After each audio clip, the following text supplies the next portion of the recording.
সালাম আলাইকুম। আমি ডক্টর মোহাম্মদ আরমান তোহা, এমএস ফেসের রেসিডেন্ট হেপাটোবিলিয়ারি সার্জারি। আমাদের সাথে আজকে উপস্থিত রয়েছেন আমাদের সবার প্রিয় মেন্টর, সার্জারি ফ্যাকাল্টিজ জনপ্রিয় মেন্টর ডক্টর মাহবুব ইমন ভাই। ভাই পার্ট ওয়ান সার্জারি এবং এমএস ফেস এ ইনশাল্লাহ কিছুদিনের মধ্যে রেজাল্ট দিকে পাশ করে ফেলবে অর্থোপেডিক্সে। আজকে আমাদের রেসিডেন্সি সাবজেক্ট চয়েস সেশন, আমরা সার্জারি ফ্যাকাল্টি নিয়ে আলোচনা করবে ভাই। আম, এখানে সাবজেক্ট চয়েস সেশনটা আমরা সাধারণত হচ্ছে যে কি পরীক্ষার আগে করতাম। বিগত বছরগুলোতে আমরা সবসময় হচ্ছে পরীক্ষার আগে করতাম, কিন্তু এই বছরটাতে আমরা পরীক্ষার আগে ছাড়া প্রথম দিক থেকে করার পিছনে কারণটা হচ্ছে, কারণ আমাদের আহ প্রথম দিকে আসলে আমাদের ডিসিশনে পৌঁছা উচিত যে আমরা আসলে কোন সাবজেক্টে ক্যারিয়ার করব, রেসিডেন্সিতে কোন ব্রাঞ্চে আমরা ক্যারিয়ার করব। এটা খুবই গুরুত্বপূর্ণ। আমার এই আজকের এই সেশনে আমরা কোন সাবজেক্টে কি পরিমাণ সিট আছে, গভর্নমেন্ট কয়টা সিট আছে, প্রাইভেট কয়টা সিট আছে, এবং কোন সাবজেক্টে কি কেমন আনুমানিক স্কোর লাগে, কোন সাবজেক্টে কি কি সুবিধা, কোন সাবজেক্টের প্রাইভেট প্র্যাকটিস কেমন, চেম্বার প্র্যাকটিস কেমন, আর সামনে ফিউচার কেমন, এগুলো সব কিছু নিয়ে বিস্তারিত আলোচনা করবে আমাদের মাহবুব ইমন ভাই। আমরা আগে থেকে সবাইকে বলে থাকি যে হচ্ছে আপনি কখনো রেসিডেন্সি পরীক্ষা যে আমি এমন একটা সাবজেক্টের পরীক্ষা দিব যাতে আমি খুব দ্রুত চান্স পেয়ে যাই, এই জন্য দিবেন না। তাহলে আপনি, কারণ আপনাকে এই সাবজেক্টের সাথে সারা জীবন থাকতে হবে। যে সাবজেক্ট আপনার ভালো লাগে, যে সাবজেক্ট আপনার কাছে সুইটেবল মনে হয়, সেই সাবজেক্টে আপনাকে যাওয়া উচিত। সেটার জন্য আপনি যতই কষ্ট করতে হোক না কেন। তো আমাদের এই সাবজেক্ট রেসিডেন্সি সাবজেক্ট সেশনটা ডক্টর মাহবুব ইমন ভাই খুব বিস্তারিত ভাবে আলোচনা করবেন।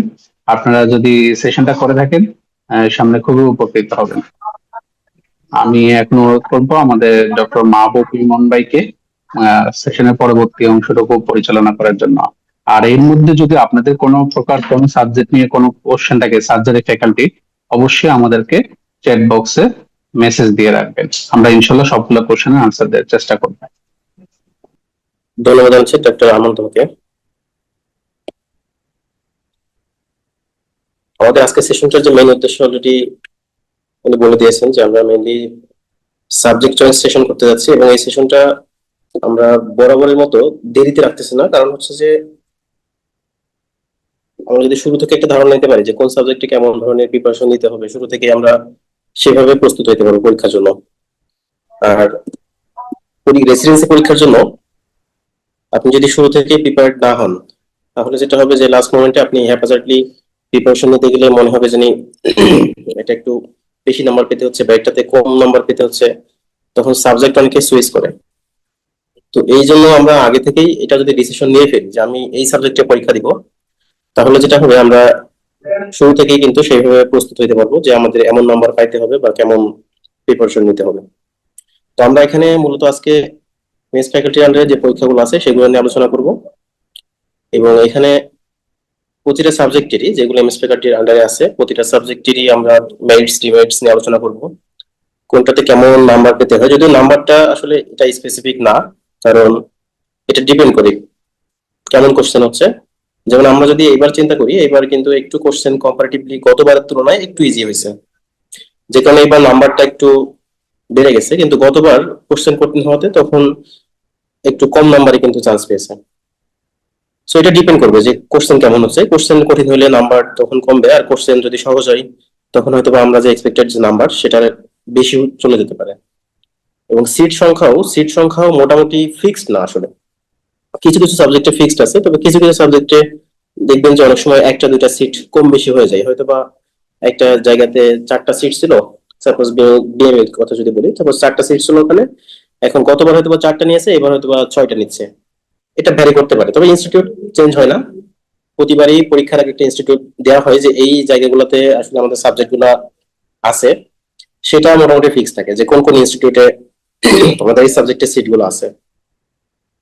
তো আগে আমরা দেখে নিই যে আমাদের আসলে এমএস ফ্যাকাল্টির আন্ডারে কোন কোন পরীক্ষাগুলো হয়। দেখুন, আমি এখানে একটা হেডলাইন দিয়েছি যে faculty of surgery same question.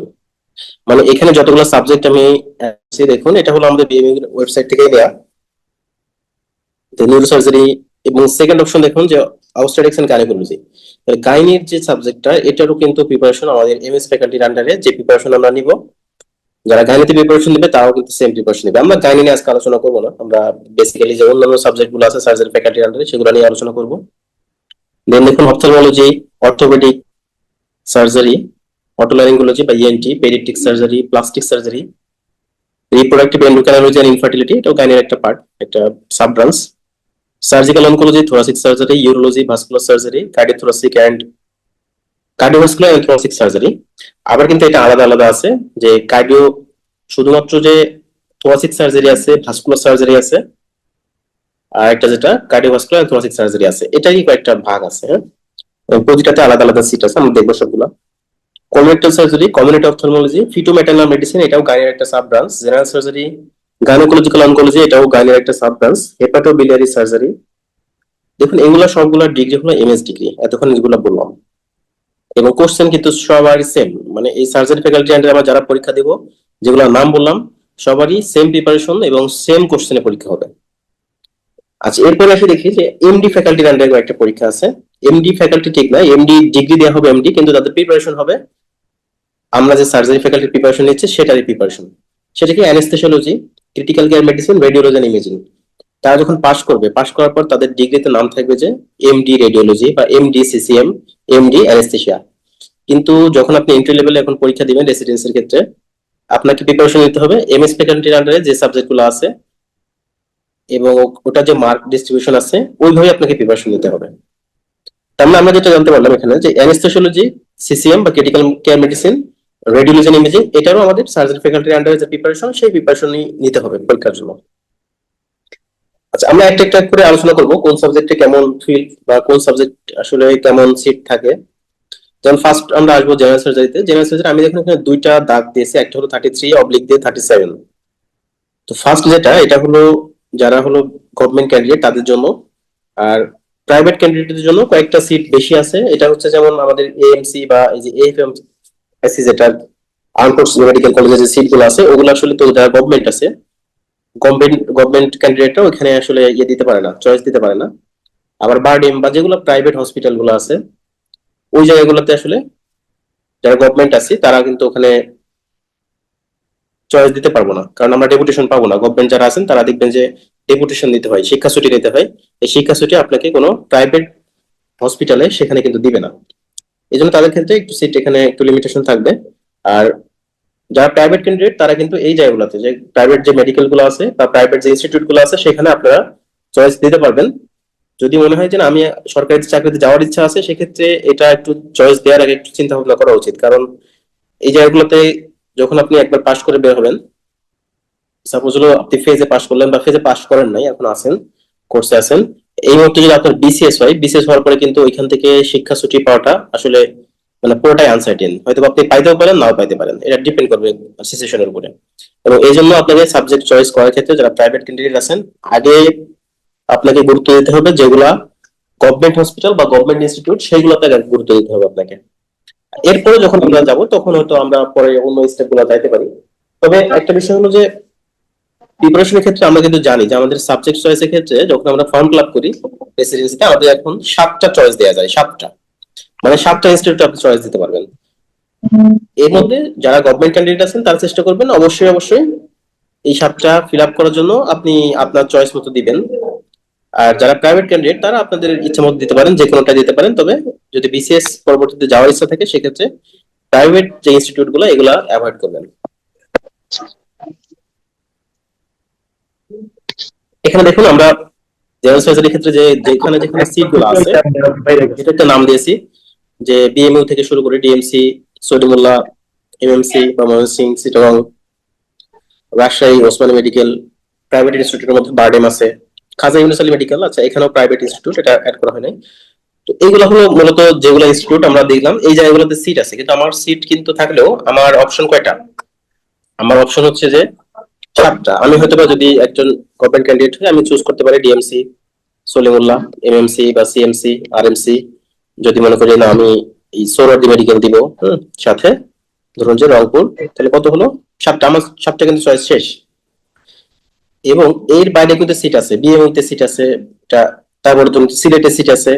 হ্যাঁ, আমাদের কিন্তু ওই জায়গাতে আসলে চয়েস দেওয়ার সুযোগ নাই। এজন্য আমরা যে এখানে সিট দেখাইলাম যে 33টা সিট গভর্নমেন্ট ক্যান্ডিডেট পাবেন, উনি কিন্তু আসলে 33টা পাবেন না। 7টা ইনস্টিটিউটের যে কয়টা সিট আছে সেটার উপর ডিপেন্ড করে আপনার সিট হবে, কিন্তু টোটাল সিট আছে 33টা। এবং যারা প্রাইভেট ক্যান্ডিডেট তাদের জন্য টোটাল সিট আছে 37টা। এখন আমরা যদি একটু রেজাল্ট দেখি, হ্যাঁ দেখুন আমাদের এটা হলো লাস্ট যে রেসিডেন্সি হয়ে গেল মার্চ 26, এটা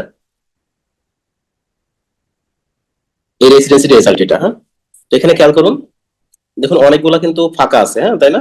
দেখুন এই যে বারডেমে ফাঁকা আছে, মানে এখানে এই যে গভর্নমেন্ট যারা আছে বা যারা হলো সরকারি চাকরিতে আছে তারা কিন্তু এখানে চয়েস দেয় নাই, এই জন্য এটা ফাঁকা গেছে। তবে কেউ চাইলে দিতে পারে, সেক্ষেত্রে এই যে ডেপুটেশন একটা ঝামেলা এসে পড়বে।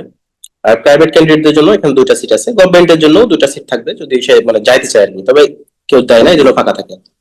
আর্ম ফোর্সের ক্ষেত্রে দেখুন, আর্ম ফোর্সের ক্ষেত্রে কিন্তু এই যে প্রাইভেট ক্যান্ডিডেটরা ওখানে গিয়েছে, আর হয়তোবা যারা ডিফেন্সে তারা যাইতে পারে এখানে, কিন্তু হয়তোবা যায় নাই এইবার। হুম, বিএমইউ তে খেয়াল করেন, বিএমইউ তে দেখেন যে প্রাইভেট 4টা, গভর্নমেন্ট 4টা। তবে এইখানে যে বিএমইউ এর সিট গুলো অনেক সময় বাড়তে পারে কারণ কি, দেখুন যে যারা বিএমইউ এর যারা মেডিকেল অফিসার আছে তাদের জন্য একটা কোটা থাকে, এবং তারা কিন্তু প্রতিটা সাবজেক্টে দেখবেন যে মোটামুটি 2টা 3টা এরকম সিট তাদের জন্য বরাদ্দ থাকে প্রতিটা সাবজেক্টেই। হয়তোবা এই যে মার্চ 26 সেশনে হয়তোবা কেউ নাই, বা এই 4জনের মধ্যে 2জন থাকতেও পারে, থাকার সম্ভাবনাও থাকতে পারে, কিন্তু নর্মালি তাদের জন্য এখানে একটা কোটা থাকে যে তারা এই সাবজেক্টে, যে কোনো সাবজেক্টে ডিএর জন্য একটা এক্সট্রা ফ্যাসিলিটি পাবে। সেক্ষেত্রে নর্মাল যে সিট 4টা এটা কিন্তু ফিক্সড, এটা সবাই পাচ্ছে। যে মানে মেডিকেল অফিসার বা মেডিকেল অফিসার না তারা সবাই পাচ্ছে, কিন্তু যারা মেডিকেল অফিসার তাদের জন্য এর সাথে যোগ হবে, এর সাথে সাপোজ আরো 2টা যোগ হলো, মানে লিগাল সিটের বাইরে 2টা সিট যোগ হলো।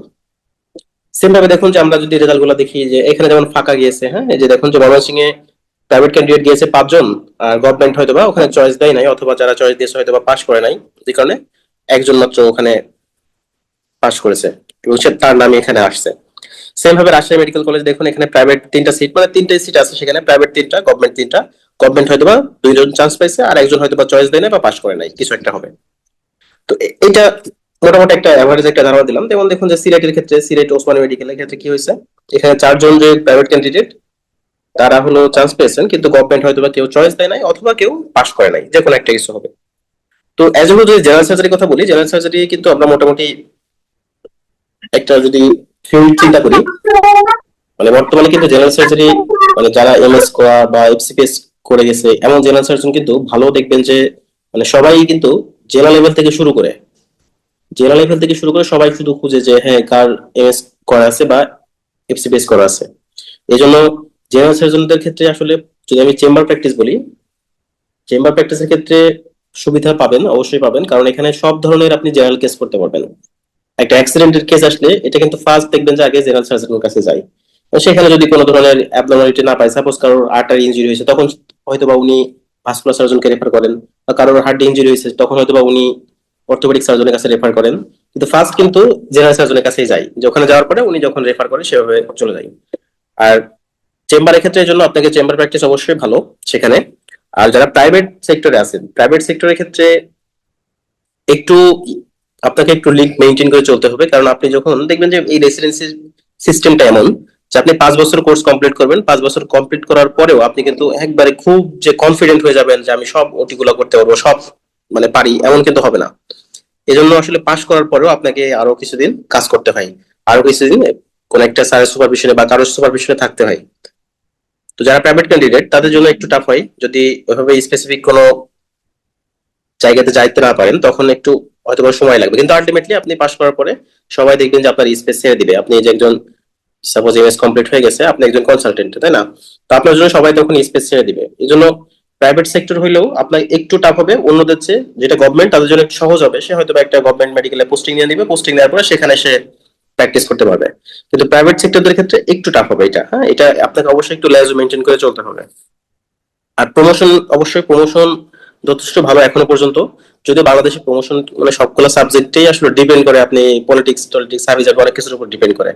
তবে তারপরেও জেনারেল সার্জারি প্রমোশন মোটামুটি ভালো।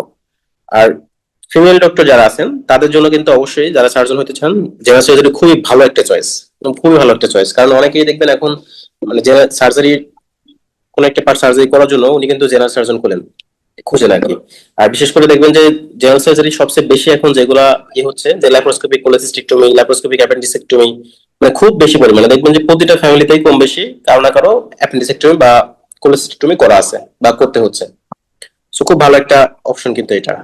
ফার্স্ট এড মোটামুটি ভালো, কিন্তু যদি ঢাকার বাইরে চান্স পান সেক্ষেত্রে একটু ফার্স্ট এডটা কম। কারণ হচ্ছে যারা ঢাকার মধ্যে আছেন তাদের দেখা যায় যে এখানে আসলে রেসিডেন্ট অনেক থাকার কারণে একটু প্রেশার কম থাকে। প্রেশার কম থাকার কারণে তারা একটু পড়াশোনা করার সুযোগটা ভালো পায়। যারা পেরিফেরিতে চান্স পায় তাদের কিন্তু আসলে চাপ আরো বেশি, তাদের ডিউটি প্রেশার বেশি থাকে। তারপরে আবার কি যারা পেরিফেরি থেকে আসতেছেন, যারা সাপোজ একজন বিএমইউ তে আছেন, বিএমইউ তে যে স্যাররা পরীক্ষা নেবেন তারা তো আপনি আন্ডার ট্রেনিং করতেছেন। সো আপনি কিন্তু তাদের মোটিভস জানেন বা তাদের কেমন কোশ্চেন পছন্দ করে, কিটা মানে কোন ধরনের এক্সামিনেশনটা পছন্দ করে আপনি অনেকটাই জানেন। কিন্তু যারা বাইরে থেকে আসছেন, ঢাকার বাইরে থেকে, তাদের জন্য এটা কিন্তু একটু কঠিন হয়। এই জন্য ঢাকার বাইরে চেষ্টা করবেন যে প্রথমে চয়েস দেওয়া ঢাকার ভিতরে ফিল আপ হলে তারপর আপনি ঢাকার বাইরে দিবেন। ঠিক আছে, তবে পাস কিন্তু মোটামুটি আপনি যদি একটু লেগে থাকেন পাস কিন্তু হয়ে যাবে। কারণ আমরা জানি রেসিডেন্সি পরীক্ষার আগে 1 মাস কিন্তু প্রিপারেটরি লিভ পাওয়া যায়। এই 1 মাস যদি আপনি টানা আগে বিএমওতে এসে বা ঢাকাতে এসে একটু যারা আপনার কলিগরা আছে বা যারা ফ্রেন্ডরা আছে তাদের মাধ্যমে যদি একটু খোঁজ খবর নেন তখন দেখবেন যে পাস মোটামুটি হয়ে যায়। কারণ এখানে মেইনলি তো রিটেন তো সবার জন্যই সেম, রিটেন তো আসলে কোনো ইয়ে নাই, ওসপি সবার জন্যই সেম। একটু ঝামেলা হবে কি শর্ট কেস, একটু ঝামেলা হবে, এবং শর্ট কেসটার জন্যই আপনি যে 1 মাস সময় পাচ্ছেন পরীক্ষার আগে, এই সময়টা আপনি চাইলে মেকআপ করে মানে করে ফেলতে পারবেন আর কি। আর লং কেস মোটামুটি সবাই ভালো করে, লং কেস আসলে খুব বেশি ইয়ে হয় না, কারণ কিছু কমন লং কেস ওগুলাই পরীক্ষা হয়, পেজে পরীক্ষা কিন্তু খুব বেশি কঠিন হয় না। কমন যে লং কেস গুলা ওগুলা হয়তো আপনি 2 বছর ধরে ওগুলাই পড়তেছেন, ওটা থেকেই লং কেস আপনাকে দিবে। আচ্ছা, আর কাট মার্কের ক্ষেত্রে এটা ডিপেন্ড করে যে ওই যে বললাম কোশ্চেন কেমন হবে তার উপরে। যদি আপনার একটা মোটামুটি ভালো লেভেলের কোশ্চেন হয়, মানে খুব সহজ না খুব কঠিন না, তো দেখা যাবে যে 140 to 150 প্লাসে আপনি চান্স পেয়ে যাবেন। বিশেষ করে যারা গভর্নমেন্ট ক্যান্ডিডেট আছেন মোটামুটি 140 হলে দেখবেন যে চান্স হয়ে যাবে। কারণ হচ্ছে যে এটা তো কতজন পরীক্ষা দিচ্ছে সেটার উপর ডিপেন্ড করে। যারা গভর্নমেন্ট ক্যান্ডিডেট তাদের সাথে কিন্তু প্রাইভেট ক্যান্ডিডেটদের কোনো এখানে ইয়ে নাই, মানে প্রিপারেশনের ক্ষেত্রে দুইটা দুইটা আলাদা জিনিস, দুইটা আলাদা, এবং তারা দুইটা ভিন্নভাবে প্রিপারেশন নেবে। এবং এক্ষেত্রে একজন যে চান্স পাইলো আর একজনের সিট কমে গেল এমনটা না, দুইটাই ভিন্ন ভিন্ন। হ্যাঁ, এই জন্য গভর্নমেন্টটা দেখা যায় যে যেহেতু সাপোজ একটা এখন যেমন ফিল্ড একটু ফাঁকা আছে, কিন্তু গভর্নমেন্ট ক্যান্ডিডেট যারা মার্চ 27-এ পরীক্ষা দিবেন দেখবেন যে পরীক্ষার্থী অনেক কম থাকবে। যেহেতু পরীক্ষার্থী কম সেক্ষেত্রে কিন্তু চান্স পাওয়া একটু কম্পারেটিভলি সহজ হবে। আবার একটা ঝামেলা হচ্ছে যে হয়তো বা যারা এই গভর্নমেন্ট ক্যান্ডিডেট আছেন তাদের ক্ষেত্রে আমার একটা ঝামেলা আছে যে যখন পরীক্ষার্থী কম থাকে তার মানে তাদের তো উপজেলার ডিউটি বেশি থাকে, এই জন্য কিন্তু দেখবেন যে অনেকেই পাসই করতে পারে না। হয়তো যে পাস মার্ক হইলেই চান্স হবে কিন্তু পাসই করতে পারে না, কারণ পড়াশোনার আসলে উপজেলাতে যাওয়ার পরে পড়াশোনাটা কঠিন হয়ে যায়। এই জন্য এটা ডিপেন্ড করবে যে আপনি কোনবার পরীক্ষা দিচ্ছেন, কোশ্চেন কেমন আছে এটার উপর। তবে অ্যাভারেজ একটা ধরে রাখেন যে 140 প্লাস আপনাকে পাইতে হবে চান্স পাইতে। এখন 150 প্লাস পাইতে হবে আপনাকে ঢাকার মধ্যে থাকতে। যদি ঢাকার বাইরে যাইতে চান দেখুন যে সাপোজ একটা সিলেট বা রাজশাহী, রংপুর, এই জায়গাগুলোতে মোটামুটি দেখবেন যে 140 প্লাস পেলে আপনি চান্স পেয়ে যাবেন ইজিলি।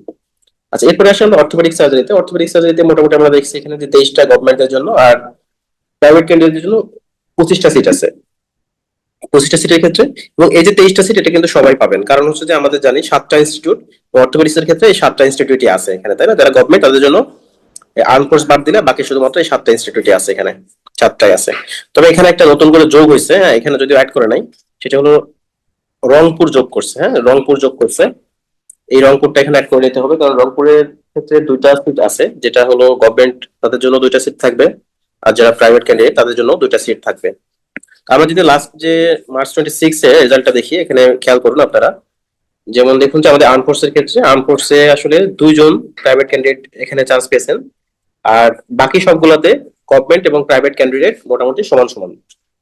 ঠিক আছে, যেমন দেখুন এখানে রংপুরে 2জন গভর্নমেন্ট 2জন প্রাইভেট, সিলেটে 1জন গভর্নমেন্ট 1জন প্রাইভেট, নিটোরে 10জন গভর্নমেন্ট 10জন প্রাইভেট, এভাবে আর কি এটা ভ্যারি করছে। আর বিএমইউ তে আমি যেটা বললাম যে বিএমইউ তে আমাদের 3টা সিট নরমালি গভর্নমেন্টের জন্য, কিন্তু এই যে বিএমইউ যারা হলো মেডিকেল অফিসার তাদের জন্য কোটা থাকে, এই কোটার ভিত্তি করে আরো 2টা এখানে অ্যাড হয়েছে। ঠিক আছে, এই জন্য এখানে কিন্তু 5টা দেখছি আমরা, 5টা এখানে 5জন চান্স পেয়েছেন আর কি। ঠিক আছে, আচ্ছা মার্ক এর ক্ষেত্রে আমরা মোটামুটি অর্থোপেডিক্সের কথা বললে প্রাইভেট প্র্যাকটিস বা চেম্বার প্র্যাকটিস মোটামুটি আউটস্ট্যান্ডিং, এটা অবশ্যই ভালো সবখানে, যদিও ডক্টর এখন অনেক বাড়ছে, মানে এখন অনেক বেশি, আমাদের তো ডিঅর্থো সিট কিন্তু অনেক, ডিঅর্থো সিট আছে অনেক। তারপরে এফসিবিএস এখন তো অনেক, মানে এফসিবিএস পার্ট পাস করে অনেকে চেম্বার প্র্যাকটিস শুরু করতেছেন। সেক্ষেত্রে একটু এখন যত সময় যাচ্ছে আস্তে আস্তে কিন্তু এটা কম্পিটিশন বাড়তেছে। তবে কি অবশ্যই যদি আপনি ইভিসেন্ট হন, ইভিসেন্ট হইলে আসলে এই যে সারা জীবনের রোড ট্রাফিক অ্যাক্সিডেন্ট জীবনে বন্ধ হবে না, মারামারি সারা জীবন চলবে। হ্যাঁ, এক্ষেত্রে দেখবেন যে চেম্বার আসলে খুব বেশি খারাপ হয় না, বরাবরই ভালো হয়। এবং আউটসাইড ঢাকা ইভেন আপনি যদি উপজেলা লেভেলেও থাকেন, ইউনিয়ন লেভেলে থাকেন, সেখানেও কিন্তু আপনি খুব ভালো প্র্যাকটিস করতে পারবেন। আচ্ছা, পেশেন্টের ক্ষেত্রে পেশেন্ট অবশ্যই অনেক, যদি আপনি দক্ষ হন, বা এখন কিন্তু সবাই খুঁজে দেখবেন যে একটা সার্জারি করার ক্ষেত্রেও আপনি সাপোজ একটা পা ভাঙছে, সে কিন্তু 3-4 জন সার্জনকে দেখাই, দেখানোর পরে পাবলিকেরও তো একটা সেন্টিমেন্টাল বিষয় আছে যে কে কোন টাকা রাখছে বা কে ভালো করে, এগুলো জানার পরে তারপরে সে ডিসিশন নেয়। তবে যে ভালো সার্জন তার কিন্তু আসলে কখনো পেশেন্ট দেখবেন যে তার মানে ইয়ে হয় না, তার কাছে পেশেন্ট যাই হলো অপারেশনের জন্য। আচ্ছা, এবার প্রাইভেট সেক্টর, এইটা আসলে সবার জন্যই ভালো। প্রাইভেট সেক্টর যারা আছেন, যারা এখনো বিশেষ হয় নাই বা পরবর্তীতে হয়তো বা হবে, তাদের জন্য ভালো অপশন। কারণ আমাদের কিন্তু শুধুমাত্র অপারেশনের বাইরেও কিন্তু অনেক কিছুই আছে এখানে। এই জন্য যখন আপনি দেখবেন যে অপারেশন, এই যে বললাম যেটা একবার আপনি 5 বছর কোর্স করার পর সব অপারেশন পারবেন না, হয়তো আপনি কিছু বেসিক জিনিস শিখে যাবেন, যেগুলো কমন ফ্র্যাকচার ম্যানেজমেন্ট গুলা, বা ট্রমা সার্জন হলেন, ট্রমা সার্জন হওয়ার পরে তারপর আস্তে আস্তে আপনি বাকিগুলা স্পেশালিটিতে যাইতে পারবেন। আর এক্ষেত্রে গভর্নমেন্ট যারা আছেন তারা একটু সুবিধা পায়, কারণ তারা যে বিভিন্ন ট্রেনিং গুলা, বিভিন্ন ইন্টারন্যাশনাল যে ফেলোশিপ গুলা, এগুলা তাদের জন্য একটু কম্পারেটিভলি সহজ। সহজ বলতে প্রাইভেটের তুলনায় সহজ, যদিও এটাও তো সহজ না, এটাও অনেক লবিং টবিং অনেক বিষয় থাকে, সবাই চাইলেও আসলে যাইতে পারে না। তবে একটা ঝামেলা হচ্ছে যে আমাদের অর্থোপেডিক্স এর ক্ষেত্রে একটু প্রমোশনটা অনেক স্লো, এবং দেখা যায় যে খুব কম সংখ্যক আমরা পাচ্ছি যারা হলো স্যাররা প্রফেসর হিসেবে রিটায়ারমেন্ট নিচ্ছেন, বা অনেকেই একবারে লাস্ট মোমেন্ট হয়তো বা 7 দিন আগে চাকরি শেষ, 7 দিন পরে, 7 দিন আগে প্রমোশন পেয়েছেন, এমন অবস্থা। তবে ম্যাক্সিমাম মোটামুটি অ্যাসোসিয়েট প্রফেসর পর্যন্ত খুব ইজিলি দেখা যায় যে একটা স্টেপ বাই স্টেপ যাওয়া যায়। অনেকে যদিও অ্যাসোসিয়েট প্রফেসর পর্যন্ত যাইতে পারতেছে না, অ্যাসিস্ট্যান্ট প্রফেসর হিসেবে লাইফ কাটাই দিচ্ছে। এই জন্য প্রফেশনের, যদি আপনি প্রমোশনের কথা চিন্তা করেন যে আমি প্রমোশন দিক থেকে আগায় থাকবো, সেক্ষেত্রে এটা অর্থোপেডিক সাবজেক্টটা একটু আপনার জন্য চুজ না করাই বেটার হবে। কারণ এখানে আপনি ধরে নিতে হবে যে আপনার প্রমোশন খুব বেশি আপনি আশা করতে পারবেন না। হ্যাঁ, কারণ এখানে যেহেতু এখন তো সার্জন অনেক বেশি স্যাচুরেটেড মোটামুটি, এই জন্য কিন্তু প্রমোশনটা অনেক স্লো, অনেক স্লো। আর ফিমেল ডক্টর যারা আছেন তাদের জন্য একটা খুব একটা ভালো অপশন না। কারণ ভালো অপশন না এই জন্যই, দেখবেন যে আমাদের পাবলিক সেন্টিমেন্টাল একটা আছে যে আমরা মানে হাইড অপারেশন করবো, মানে চিন্তা করে যে একটা ছেলে ডাক্তারকে দিয়ে অপারেশন করবো, এটাই চিন্তা করে সবাই। এই জন্য ফিমেলদের ক্ষেত্রে একটু টাফ। এবং বিশেষ করে আপনি যখন পেরিফেরিতে কাজ করবেন, ধরুন যে একটা ফিমার ফ্র্যাকচার হয়েছে, ফিমার ফ্র্যাকচার হয়ে আপনি, আমরা শহরের দিকে এখানে আমাদের ট্রাকশন টেবিল টেবিল আছে, আমরা সহজে এটা ট্রাকশন টেবিল দিয়ে টান দিয়ে সোজা করতে পারি। কিন্তু পেরিফেরিতে কিন্তু অধিকাংশ জায়গাতেই, মানে 90% জায়গাতে আপনার ট্রাকশন টেবিল নাই। সেখানে আপনাকে পাটা টেনে ধরে এভাবে আপনাকে অপারেশন করতে হবে, বা খুব মানে একটু এনার্জেটিক হতে হবে। এনার্জেটিক না হলে দেখবেন যে ওটা আসলে হয়ে ওঠে না আর কি অপারেশনটা। এই জন্য ফিমেলদের জন্য একটু টাফ হয়ে যায়। তবে পাস রেট মোটামুটি এতদিন কয়েক বছর, এই যে লাস্ট 2 বার একটু পাস রেট একটু খারাপ, কিন্তু তারপরেও ফেজ বি পাস রেট অনেক ভালো। ফেজ বি পাস রেট ভালো, ফেজ এ পাস রেটটা একটু লাস্ট 2টা সেশন একটু কমে গেছে। যেমন লাস্ট সেশনটাতে পাস রেট ছিল অ্যারাউন্ড এরকম 50% মতো, তার আগের সেশনটাতে আরো একটু কম ছিল, 30-40%। তবে এটা আশা করা যায় আবার আস্তে আস্তে ইমপ্রুভ করবে আর কি। কারণ এর আগে কখনো পাস রেট এত কম ছিল না, বরাবরই দেখা যায় 80-90% এরকম পাস থাকে সবসময় ফেজেতে। কাটমার্ক, আপনাকে অবশ্যই একটু ভালো কাটমার্ক পেতে হবে। এবং এই কাটমার্কের ক্ষেত্রে আপনাকে ধরে নিতে হবে যে আসলে রেসিডেন্সি ফ্যাকাল্টির ক্ষেত্রে কিছু কিছু সাবজেক্টে সবার একটু টার্গেট থাকে। তার মধ্যে ধরুন যে একটা যেমন অর্থোপেডিক সার্জারির ক্ষেত্রে, দেন ধরুন আপনার যে হেপাটোবিলিয়ারি সার্জারি, কোলোরেক্টাল সার্জারি, এগুলাতে কিন্তু একটু ভালো পাস পাতে আপনাকে লাগবে। হুম। তো আপনাকে ধরে নিতে হবে যে আমি যদি 10 জন এখানে পরীক্ষা দেয়, সাপোজ আপনাকে এই 10 জনের মধ্যে আপনি যদি এই সাবজেক্ট গুলো যেগুলোর নাম বললাম, আপনি যদি এগুলোতে চান্স পেতে চান, আপনাকে এই 10 জনের মধ্যে প্রথম 1-2 জনের মধ্যে হইতে হবে। ঠিক আছে? তো সেইভাবে প্রিপারেশন নিতে হবে আপনাকে। কারণ অনেকে দেখবেন যে আপনি ভালো প্রিপারেশন, অনেক ভালো প্রিপারেশন, আপনি হয়তো বা অন্য সাবজেক্টে দিলে চান্স পেয়ে যেতেন, কিন্তু এগুলাতে বেশি নাম্বার দরকার, এজন্য একটু যদি কম বেশি হয়ে যায়, সাপোজ আপনি একটা সহজ জিনিস ভুল করে গেছেন যেটা অন্যটা পারছে, অন্যরা পারছে, অন্যদের জন্য সহজ, আপনার জন্য সহজ, কিন্তু আপনি এটা কোনোভাবে ভুল করে গেছেন, তখন কিন্তু আসলে এগুলো সাবজেক্টে আপনার চান্স পাওয়া টাফ হয়ে যাবে। ঠিক আছে? দেন আমরা নিউরোসার্জারির কথা যদি আসি, নিউরোসার্জারিতে কিন্তু এখন রিসেন্টলি কিন্তু অনেকগুলা, ঢাকার বাইরেও অনেকগুলো মেডিকেল কলেজ হয়েছে, ইভেন ঢাকাতেও কিন্তু অনেক পোস্ট ক্রিয়েট হয়েছে, যে কারণে এখানে সিট সংখ্যা বাড়ছে। দেখি আমরা যে গভর্নমেন্টের ক্ষেত্রে মোটামুটি 26টা সিট তারা পাবে, প্রাইভেটদের ক্ষেত্রে 28টা মতো সিট পাবে। আর এমসি তে আছে 2টা। তো এখানেও মোটামুটি আমরা দেখছি যে মোটামুটি সবগুলাই আপনি সিট তাহলে পাবেন, কারণ আমরা 7টা চয়েস দিতে পারবো। 7টা চয়েসের ক্ষেত্রে আমাদের ইনস্টিটিউট আছে টোটাল 6টা ইনস্টিটিউট, সবাই মোটামুটি সব সিট গুলাই পাবেন। এটা হলো লাস্ট যে 26 এর রেজাল্ট। দেখুন যে এখানে চট্টগ্রাম খালি গিয়েছে, কারণ হচ্ছে হয়তো বা চট্টগ্রামে কেউ পাশ করে নাই, বা কেউ পরীক্ষা দেয় নাই, বা চয়েস দেয় নাই, হয়তো বা পাশ করে নাই, বা এই জন্য গভর্নমেন্টটা খালি গেছে। কিন্তু প্রাইভেট ক্যান্ডিডেট গুলা এখানে কিন্তু 4টা সিট আছে আমরা দেখছি। আবার বিএমইউ তে দেখেন, আপনি খেয়াল করে বিএমইউ তে প্রাইভেট ক্যান্ডিডেটের ক্ষেত্রে এখানে 8টা সিট আছে, হ্যাঁ, মানে 8 জন চান্স পেয়েছে। এবং এইটা কিন্তু ভ্যারি করে আসলে, হ্যাঁ, যে কোনোবার দেখা যাচ্ছে 6টা নিচ্ছে, কোনোবার 8 জন নিচ্ছে, এটা ডিপেন্ড করে। তবে ইউজুয়ালি ধরুন যে 6 থেকে 8টা, 6 থেকে 8টা মোটামুটি এখানে 6 সিট থাকে। আর এখানে হয়তো বা গভর্নমেন্ট বা প্রাইভেট সব যারা বিএমইউ তে যারা মেডিকেল অফিসার আছেন তাদের মিলাই হয়তো এই সংখ্যাটা। এটা তো আসলে এটা তো আসলে ইন্ডিভিজুয়ালি ভাবে বলা যাবে না, কারণ আমরা তাদেরকে চিনি না, এই জন্য বলতে পারবো না। তবে ইউজুয়ালি কি যারা বিএমইউ এর মেডিকেল অফিসার তাদের জন্য এক্সট্রা এক্সট্রা কোটা সিস্টেম আছে, হ্যাঁ, যেটা হলো তারা বিএমইউ যে কোনো সাবজেক্টে রেসিডেন্সির ক্ষেত্রে এই ফ্যাসিলিটি তারা পাবে। তো ঢাকা মেডিকেলের ক্ষেত্রে খেয়াল করুন, এখানে আমরা প্রাইভেট ক্যান্ডিডেট দেখছি যে 6 জন চান্স পেয়েছেন এখানে, আর গভর্নমেন্ট ক্যান্ডিডেট এখানে চান্স পেয়েছেন 8 জন। তো এটাও কিন্তু ভ্যারি করে, হ্যাঁ, কোনোবার দেখা যায় ঢাকা মেডিকেলে 4 জন নিচ্ছে, কোনোবার ঢাকা মেডিকেলে 6 জন নিচ্ছে, হ্যাঁ। যেমন গতবার সম্ভবত আরেকটু কম ছিল, হ্যাঁ, গতবার সম্ভবত এরকম 6 জন নিছিল। এবার কিন্তু দেখুন যে প্রাইভেট ক্যান্ডিডেট নিয়েছে 6 জন ঠিকই, কিন্তু গভর্নমেন্ট ক্যান্ডিডেট আবার নিয়েছে কয়জন, 8 জন। একটু এভাবে ভ্যারি করে। তবে যেগুলো ইনস্টিটিউট এগুলোতে মোটামুটি ইয়ে থাকে, যে যেমন নিমসের ক্ষেত্রে দেখুন, নিমসে এখানে তো একটা বরাবরই একটা সিট ফিক্স থাকে। যেমন দেখুন এখানে 5 জন দিয়েছে, গতবারে আরো একটু বেশি ছিল। আর প্রাইভেট ক্যান্ডিডেট দেখুন এখানে প্রাইভেট ক্যান্ডিডেট আছে হলো 7 জন। তো এভাবে ভ্যারি করে। রংপুরের ক্ষেত্রে রংপুরে 2টা সিট অ্যাকচুয়ালি গভর্নমেন্টের, হয়তো বা একজন চান্স পেয়েছেন আর একজন হয়তো পরীক্ষা দেয় নাই বা চান্স পায় নাই। আর প্রাইভেটে 2জন সিট আছে। গতবার যেমন রংপুরে হলো সিট ফাঁকা ছিল, কারণ গতবারে কোশ্চেন একটু কঠিন হতে আমরা শুনেছি যেটা যে অনেকে পাস করতে পারে নাই, পাস না করার কারণে সিট ফাঁকা গিয়েছে। এবং গতবার কিন্তু অনেকগুলো সিট ফাঁকা গিয়েছিল। মেরিটস টিমেটস এর কথা চিন্তা করলে চেম্বার প্র্যাকটিস অবশ্যই ভালো। দেখবেন যে আপনার যত ব্যথার রোগী আছে এরা আসলে সব জায়গায় ঘুরবে। এরা নিউরোসার্জারি করবে, এরা নিউরোলজি করবে, এরা মেডিসিন করবে, রিউমাটোলজি করবে, এরা অর্থোপেডিক্স করবে, তো সব জায়গায় ঘুরবে। এই জন্য মোটামুটি এই ধরনের পেশেন্ট গুলো সবখানেই পাওয়া যায়। আউটসাইড ঢাকা একটু প্র্যাকটিস একটু টাফ, কারণ হচ্ছে যে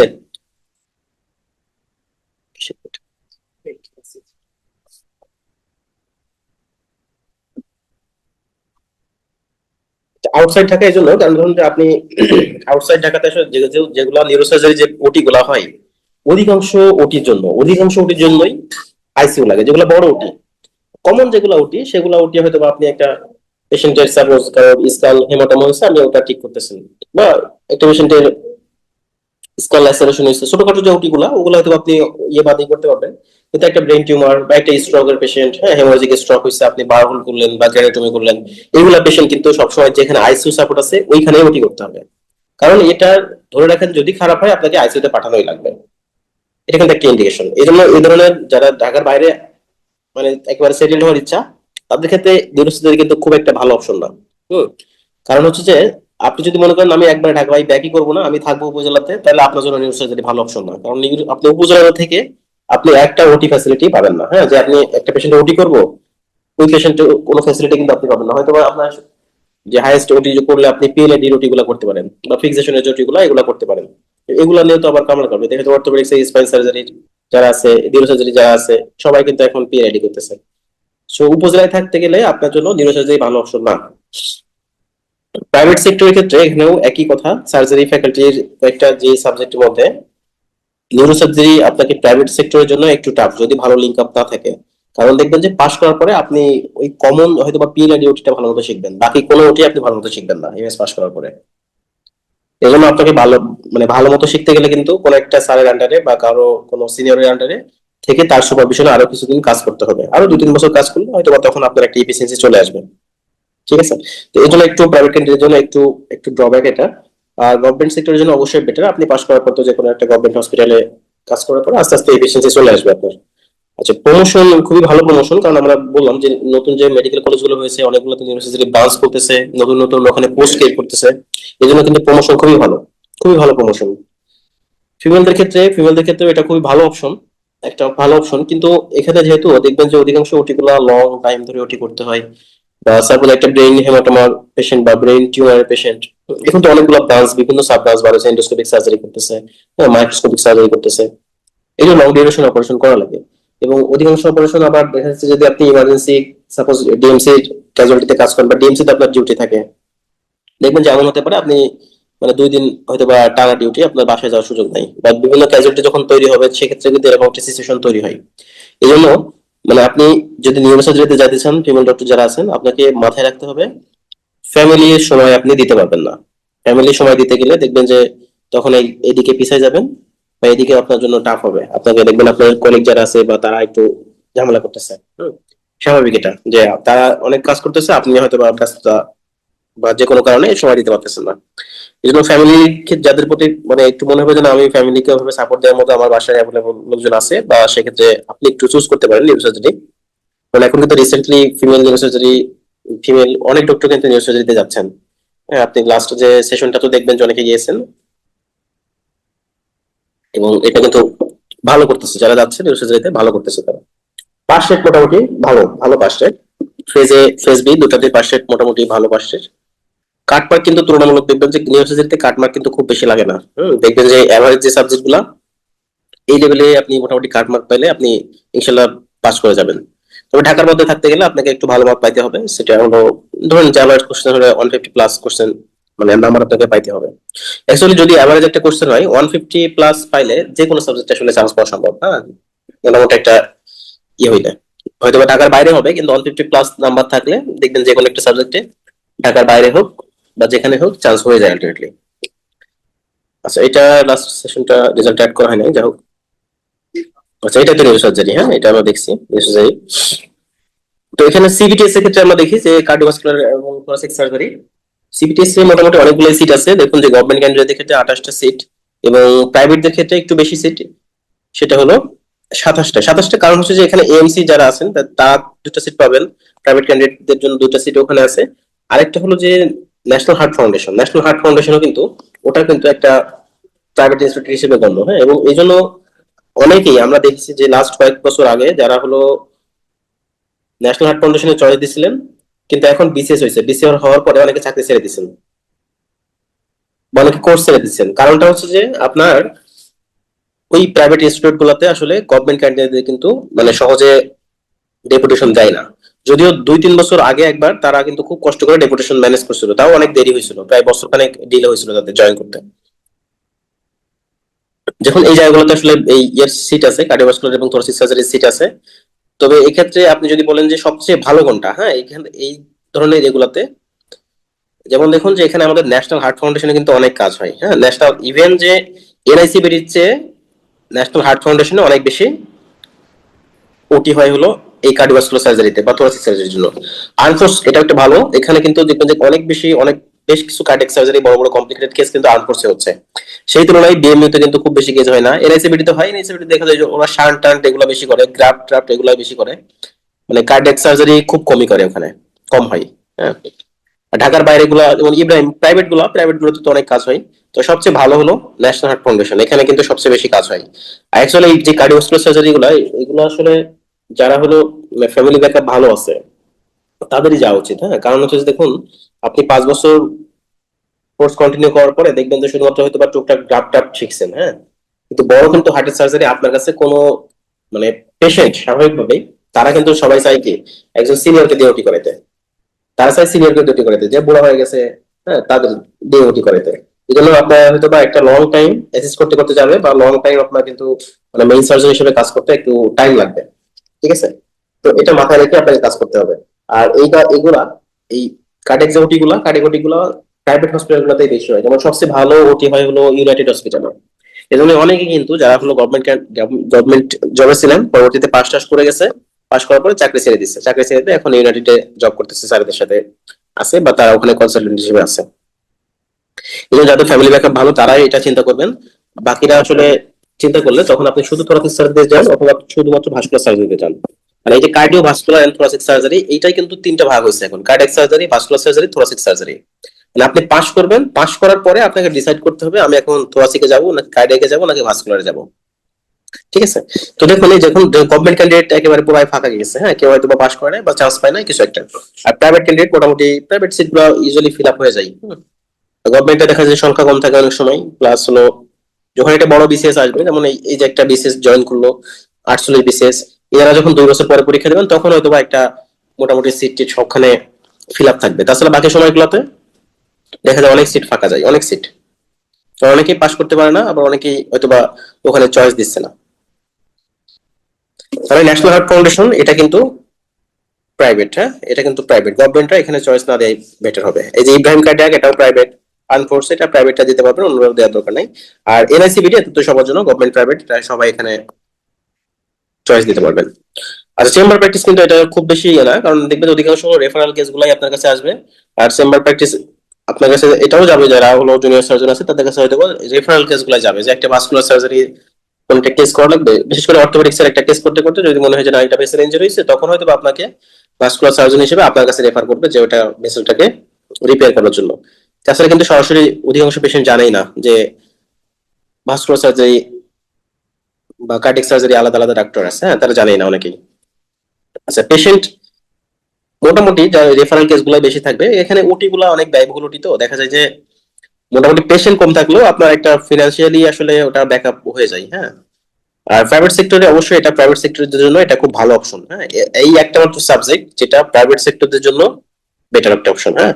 বরং গভর্নমেন্ট সেক্টরে যারা আছেন তাদের চেয়ে প্রাইভেট সেক্টরে যারা আছে তারা এখানে ভালো একটা সার্ভিস দিতে পারে, বা তাদের স্কোপটা আরো বেশি হয়। এই যে যখন পাস টাস করে যায়, পাস করার পরে হয়তো প্রাইভেট সেক্টরে কোনো একটা স্যারের, সিরিয়াস স্যারের আন্ডারে কাজ করা শুরু করে তারা। আর প্রমোশন অবশ্যই মোটামুটি ভালো, খুব বেশি ভালো না, তবে মোটামুটি ভালো। ফিমেলদের জন্য এটা খুব একটা ভালো চয়েস না। এবং ইনকামের কথা এখানে কেন লিখলাম, কারণ আলটিমেটলি তো আপনাকে এগুলো করে খেতে হবে। সো এখানে আসলে এই যে অ্যাসিস্ট্যান্ট হিসেবে থাকলেও দেখবেন যে একটা বড় ওটি, মানে মিনিমাম ধরুন একটা কার্ডিয়াক বাইপাস সার্জারি করবেন আপনি, দেখবেন যে লুৎফর কবির স্যার যদি একটা কার্ডিয়াক বাইপাস করে, উনি কিন্তু দেখবেন 8 থেকে 10 লাখ টাকা নেয়। এই জন্য কিন্তু এখানে মোটামুটি ইনকাম আলটিমেটলি হয়ে যায়। ফার্স্ট এড মোটামুটি ভালো, ফার্স্ট এড এভারেজ আর কি, ফার্স্ট এড গুলো রিটেন এবং হসপিটাল যদি ভালো মতো পাস করতে পারেন, দেখা যায় যে ভাইভাতে কপাল খারাপ না থাকলে শর্ট কেস লং কেস ফেজে এগুলো পাস হয়ে যায়। আচ্ছা, কাটমার্ক এটাও একটা এভারেজ কাটমার্ক আপনাকে পাইতে হবে, বিশেষ করে যারা গভর্নমেন্ট ক্যান্ডিডেট আছেন, গভর্নমেন্ট ক্যান্ডিডেটের ক্ষেত্রে মোটামুটি পাস করলে এখানে চান্স পেয়ে যাবেন। আর প্রাইভেটের ক্ষেত্রে একটু বেশি নাম্বার পাইতে হবে আপনাকে, কারণ যেহেতু এখানে আলটিমেটলি কিন্তু পরীক্ষা সবাই দিবে, সবাই দেখবেন যে একটা ইন্ডিভিজুয়াল চয়েস তো থাকে সবারই। যাদের ফ্যাসিনেশন আছে যে আমি কার্ডিওথোরাসিক সার্জারিতে যাব, সে কিন্তু তার মতো করে প্রিপারেশন নেবে, এই জন্য আপনাদেরকে একটু বেশি নাম্বার পেতে হবে গভর্নমেন্ট দিচ্ছে। দেখুন, থোরাসিক সার্জারি এটা আলাদা একটা সাবজেক্ট, এখানে 5টা করে সিট আছে, এবং গভর্নমেন্ট প্রাইভেট সবাই এই 5টা সিট পাবেন, সবাই 5টা সিট পাবেন। এখানে দেখুন খেয়াল করে, ঢাকা মেডিকেলে আমাদের 2টা সিট আছে প্রাইভেট এবং গভর্নমেন্টের ক্ষেত্রে। যেমন এইবার হলো আমাদের যে মার্চ 26 সেশনে এটা ফাঁকা গিয়েছে, হয়তো পাস করে নাই। আর এনআইডিসিএস এটা বক্ষব্যাধি, এখানে হলো আমাদের 3টা করে সিট থাকে, যেমন গভর্নমেন্টে দেখুন 2জন চান্স পেয়েছে, একজন হয়তো ফাঁকা গিয়েছে। তো এটা মোটামুটি ইয়ে। তবে এখানেও কিন্তু ভালো একই রকম, এই যে সিবিটিএস সাবজেক্টটা যেমন, এখানেও কিন্তু প্র্যাকটিস থেকে শুরু করে এখানে আপনার প্রমোশন, পাস রেট মোটামুটি একই রকম, হ্যাঁ, খুব বেশি না। তবে এখন দেখুন যে এই যে বড় বড় যে ইয়েগুলা, ইসোফেগাসের অনেক বড় অপারেশন কিন্তু আমরা হয়তো জানি না, হ্যাঁ, যে ইসোফেগাসের অনেক বড় অপারেশন কিন্তু যারা জেনারেল সার্জন আছেন তাদের চেয়ে এই থোরাসিক সার্জনরা ভালো করে, এবং তারা কিন্তু আসলেই ভালো করে, হ্যাঁ। জেনারেল সার্জনরা তারা করতেছে, দেখবেন যে লোয়ার এন্ডে ইসোফেগাসের লোয়ার এন্ডে ক্যান্সার হচ্ছে, বা স্টোমাকের কার্ডিয়াক এন্ডে ক্যান্সার হচ্ছে, এই ধরনের অপারেশন গুলো কিন্তু থোরাসিক সার্জনরা ভালো করে।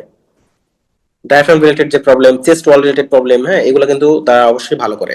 যদি এটা সবাই করে, জেনারেল সার্জন তো আসলে তারা সবখানে হাত দেয়, মানে ইভেন মানে ব্রেইন বাদে তারা মোটামুটি জেনারেল সার্জনরা সব জায়গায় মানে চেষ্টা করে সবখানে সেখানে এক্সপোজার নেওয়ার, হ্যাঁ। ইভেন তো এখন তো অনেকে দেখি যে মানে প্লাস্টিক শুরু করে সবই করে।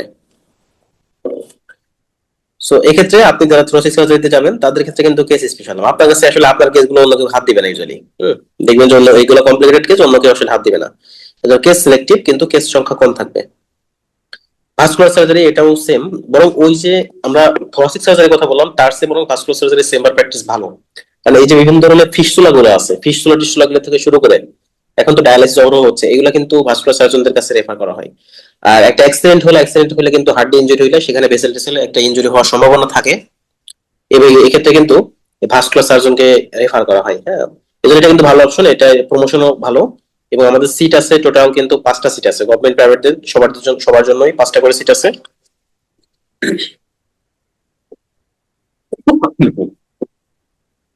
গভর্নমেন্ট প্রাইভেট সবার জন্যই 5টা সিট আছে, তবে এখানে দেখুন যে আমাদের গভর্নমেন্ট ক্যান্ডিডেটটা একটু ফাঁকা গিয়েছে, কারণ হয়তো ওখানে চয়েস দেয় নাই বা পরীক্ষা পাস করে নাই। আর প্রাইভেট ক্যান্ডিডেট কিন্তু মোটামুটি 5টা ফিল আপ হয়ে গেছে এখানে। আর এখানে ফিমেলদের ক্ষেত্রে একটা খুবই ভালো অপশন, কারণ হচ্ছে, তবে একটা ব্যাপার হলো কি, এখানে আপনাকে আমি এখানে একটা লিখেছি দেখুন যে good choice but if you can manage your family. কারণ হচ্ছে আপনার যারা ভাস্কুলার সার্জন দেখবেন অধিকাংশ কেসগুলো আপনার আসবে হয়তোবা মধ্যরাতে বা ওরকম অনেক রাত, এই মুহূর্তে অ্যাক্সিডেন্ট করে আসছে, ওই সময় ভেসেল ইনজুরি হয়েছে, আপনার কাছে আসবে। সো এটা কিন্তু একটা মানে ক্রিটিক্যাল টাইম, হ্যাঁ। এই জন্য যারা ফিমেলদের জন্য অবশ্যই এটা ভালো, কারণ তারা যারা এখানে এই ফিমেল ডক্টর যারা আছেন, যারা ভাস্কুলার সার্জারিতে যাচ্ছেন, তারা কিন্তু অনেক ভালো করতেছেন, মানে মেলদের চেয়ে ভালো করতেছেন। কিন্তু একটা ঝামেলা, এই যে বিভিন্ন টাইম মেনটেন করতে একটু টাফ হয়ে যাবে, কারণ আপনি ফ্যামিলি টাইমে আসেন, সাপোজ রাত 2টা বাজে, আপনার ওই সময় হয়তো আপনার কোনো কলিগ আপনাকে নক দিল যে এরকম ভিসা রিপেয়ারের জন্য একটা হয়েছে, আপনার জন্য যাওয়াটা টাফ হবে। হ্যাঁ, এই জন্য যদি এরকম ইমার্জেন্সি আপনি ফেস করতে চান বা ফেস করতে পারেন, তাহলে আপনার জন্য খুবই ভালো অপশন এটা। এবং এই ক্ষেত্রে কিন্তু চেম্বার প্র্যাকটিসটা মোটামুটি ওই যে আগের যে সাবজেক্ট গুলো বললাম, কার্ডিয়াক সার্জারি বা থোরাসিক সার্জারি, তাদের চেয়ে বরং ভাস্কুলার সার্জারিতে চেম্বার প্র্যাকটিস মোটামুটি ভালো। আচ্ছা, আউটসাইড ঢাকাতে এখানে প্র্যাকটিসটা, আউটসাইড ঢাকাতে চেম্বার প্র্যাকটিস ভালো, কিন্তু এখানে হয়তো ওটি ফ্যাসিলিটি আপনি যদি সবকিছু থাকে, আপনার যদি এখানে তো বিভিন্ন ইনস্ট্রুমেন্ট লাগে আর কি, ওই ইনস্ট্রুমেন্ট গুলো যদি আপনার সব রেডি থাকে, পার্সোনাল কেয়ার থাকে, তাহলে কিন্তু আপনি উপজেলা লেভেলেও আপনি এই ধরনের সার্জারি গুলো করতে পারবেন। এবং আইসিইউ টাইসিউ ওগুলো অত বেশি, মানে অধিকাংশ ওটির ক্ষেত্রে আপনার দেখবেন আইসিইউ ফ্যাসিলিটি না লাগলেও চলে। জাস্ট হলো একেবারে, অধিকাংশ ওটি তো তারা অনেক সময় যে যদি লিম্বে হয় তাহলে তো স্পাইনাল দিচ্ছে, আপার লিম্বে হলে ব্র্যাকিয়াল ব্লক দিয়ে করতেছে। আবার যদি একেবারে হ্যান্ডের দিকে হয় তখন তো আপনি লোকাল অ্যানেস্থেসিয়া দিয়ে এই কাজগুলো করতে পারেন, হ্যাঁ। এবং এই জন্য কিন্তু প্র্যাকটিস কিন্তু মোটামুটি আপনি আউটসাইড ঢাকাতে খুব ভালো প্র্যাকটিস করতে পারবেন। প্রাইভেট গভর্নমেন্ট সবার জন্য মোটামুটি একটা ভালো অপশন। গভর্নমেন্টের ক্ষেত্রে প্রমোশনটা ভালো কম্পারেটিভলি, কারণ হচ্ছে যে এখানে বেশ কিছু নতুন পোস্ট ক্রিয়েট হয়েছে, এবং নতুন নতুন যে হসপিটালগুলো তৈরি হচ্ছে, হ্যাঁ, যেগুলো মেডিকেল কলেজ হচ্ছে, তাদের কিন্তু আলটিমেটলি দেখবেন যে এগুলোর অপশন আস্তে আস্তে এগুলোর জন্য পোস্ট ক্রিয়েট হবে, হ্যাঁ। পাস রেট খুবই ভালো, এবং কাটমার্ক আপনাকে 140 টু 145 একটা এভারেজ কোশ্চেন, এরকম একটা নাম্বার আপনাকে পেতে হবে, হ্যাঁ। এবং দেখবেন যে যারা এই ভাস্কুলার সার্জারিতে আসতেছেন, অধিকাংশ ক্ষেত্রে আবার নিউরো সার্জারিতে যারা আছেন তাদের চেয়ে ভালো নাম্বার পাইতে হয় এখানে। কারণ এখানে সিট কিন্তু দেখুন মাত্র 2 জায়গাতে, একটা হলো বিএমইউ আর একটা হলো এনএসসিবিটি, মানে ঢাকার ভিতরেই। এবং পাস রেট কিন্তু যথেষ্ট ভালো, হ্যাঁ। পাস রেট নিয়ে আপনার চিন্তা করা লাগবে না, আপনি মোটামুটি পেজেতে ঢুকলে এফএসবি পাস করে বাইরে চলে আসবেন। সার্জিক্যাল অনকোলজি এটা কিন্তু খুবই ডিমান্ডিং একটা সাবজেক্ট বর্তমানে, হ্যাঁ। এবং এটা খুবই ডিমান্ডিং এই জন্যই, কারণ রিসেন্টলি কিন্তু দেখবেন যে কোলোরেক্টামে অনেকগুলা হচ্ছে, মানে সার্জারি গুলো হচ্ছে যারা জেনারেল সার্জনরা করতেছেন, কিন্তু তাদের চেয়ে বরং এই সার্জিক্যাল অনকোলজি যারা আছেন তারা কিন্তু এগুলো অতি ভালো করতেছে অনেক, হ্যাঁ। এবং সাথে আবার ক্যান্সার ম্যানেজমেন্টেও তারা করতে এগিয়ে আছে। এই জন্য এই সাবজেক্টে কিন্তু দেখুন যে মাত্র 2 জায়গাতে সিট আছে, হ্যাঁ। একটা হলো বিএমইউ আর একটা হলো ক্যান্সার হসপিটাল, যা মহাখালী। তো মোটামুটি এখানে আমাদের 4টা করে সিট থাকে। যেমন দেখুন বিএমইউ তে এখানে একটা সিট খালি গিয়েছে, হয়তো এবার চান্স পায় নাই বা পাস করে নাই। আর ফিমেলদের জন্য এটা সবচেয়ে ভালো অপশন, হ্যাঁ। যেগুলো অপশন বললাম এতক্ষণ ধরে, সবচেয়ে ভালো অপশন হলো সার্জিক্যাল অনকোলজি। এবং দেখবেন যে এখানে অধিকাংশ যারা চান্স পায় অধিকাংশ ফিমেল ডক্টর, দেখুন খেয়াল করে এখানে নামগুলা অধিকাংশ ফিমেল, প্রতিবার এমনই হয় যে ফিমেল ডক্টর এখানে সবচেয়ে বেশি। এবং এটা কিন্তু যারা যারা সার্জিক্যাল অনকোলজিতে আছেন, মানে এমন না শুধুমাত্র যে ক্যান্সার ট্রিট করতেছে, তারা একবারে ব্রেস্ট ক্যান্সার থেকে শুরু করে ব্রেস্টের যে সার্জারি গুলো, লাম্পেক্টমি, ম্যাস্টেক্টমি সবই করতেছে, আবার কোরোনার সার্জারি গুলো করতেছে, এই যে বিভিন্ন পাইলস ফিস্টুলা এগুলো কিন্তু তারা করতেছে। মানে জেনারেল সার্জনরা তাদের অ্যাবডোমেন পোর্শনে যে কাজগুলো করতেছে, এই কাজগুলো কিন্তু সার্জিক্যাল অনকোলজিস্টরা তারা করতেছে, এবং তাদের চেয়ে এরা আরো মেটিকুলাসলি করতেছে। যদি এরকম ক্যান্সার এই ধরনের ফিচার টিচার থাকে, সেক্ষেত্রে এরা একটা ভালো অপশন, হ্যাঁ, আপনি করতে পারেন। এই জন্য একটা ঝামেলা আছে কি, ঝামেলাটা হচ্ছে যে আপনার স্যাটিসফ্যাকশন একটু কম, কারণ যদি একটা ক্যান্সারের পেশেন্ট আসে, দেখবেন যে বাংলাদেশে যতগুলো আপনি মানে আপনি প্র্যাকটিক্যাল যতগুলো ফেস করছেন, ক্যান্সারের পেশেন্ট কিন্তু খুব ভালো সার্জারি করার পরেও, খুব ভালো কেমো রেডিওথেরাপি নেওয়ার পরেও হয়তো বা সে 5 বছর বাঁচতেছে বা 10 বছর বাঁচতেছে, হ্যাঁ। বা অধিকাংশ পেশেন্ট আবার তারপরে অপারেশন করার পরেও মারা যাচ্ছে। এই জন্য একটা স্যাটিসফ্যাকশন একটু কম, অন্য সাবজেক্টের তুলনায় এখানে একটু স্যাটিসফ্যাকশন এর জন্য কম। আর পাস রেট মোটামুটি ভালো, সার্জারির ক্ষেত্রে আসলে সবগুলোই পাস রেট মোটামুটি ভালো, সবগুলাই। কাট মার্ক হলো মোটামুটি একটু ভালো নাম্বার পেতে হবে আপনাকে, 150 টু 155 প্লাস নাম্বার আপনাকে পেতে হবে। যারা গভর্নমেন্ট ক্যান্ডিডেট তাদের ক্ষেত্রে একটু কম, যে 150 অ্যারাউন্ড। আর প্রাইভেট ক্যান্ডিডেটের ক্ষেত্রে একটু বেশি নাম্বার পেতে হবে আপনাকে।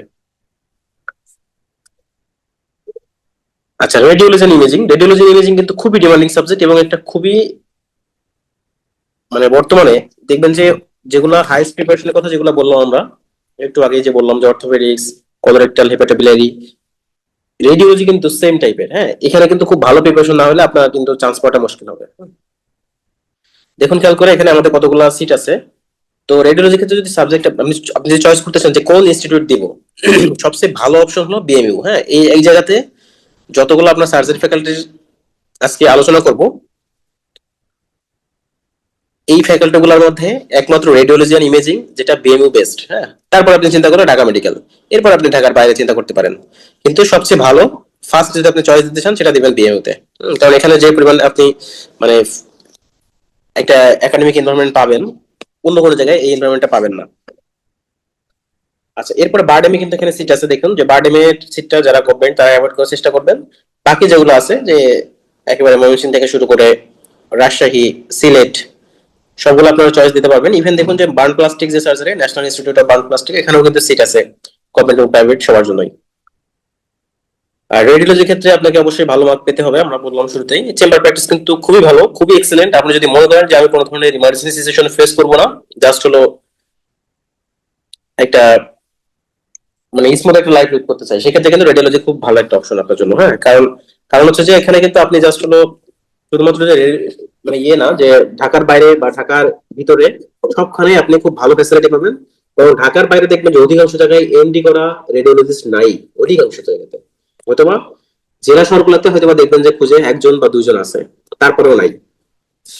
তারপর হয়তোবা কোনো কোনো জেলাতে নাই একেবারেই। হ্যাঁ, এই জন্য কিন্তু যারা পাস করে বের হচ্ছেন খুবই ডিমান্ডিং এবং মানে খুবই ব্যস্ত লাইফ লিড করতে পারে তারা। হ্যাঁ, হয়তো বা কয়েকটা হসপিটাল একসাথে রেডিওলজি, যে সাপোজ কেউ আল্ট্রাসাউন্ড করতেছে বা কেউ হ্যাঁ রেডিওলজি অন্যান্য এগুলো করতেছে, এবং খুবই ভালো অপশন। মানে একেবারে ফিনান্সিয়াল দিক থেকে একেবারে বসে বসে অনেক ইনকাম।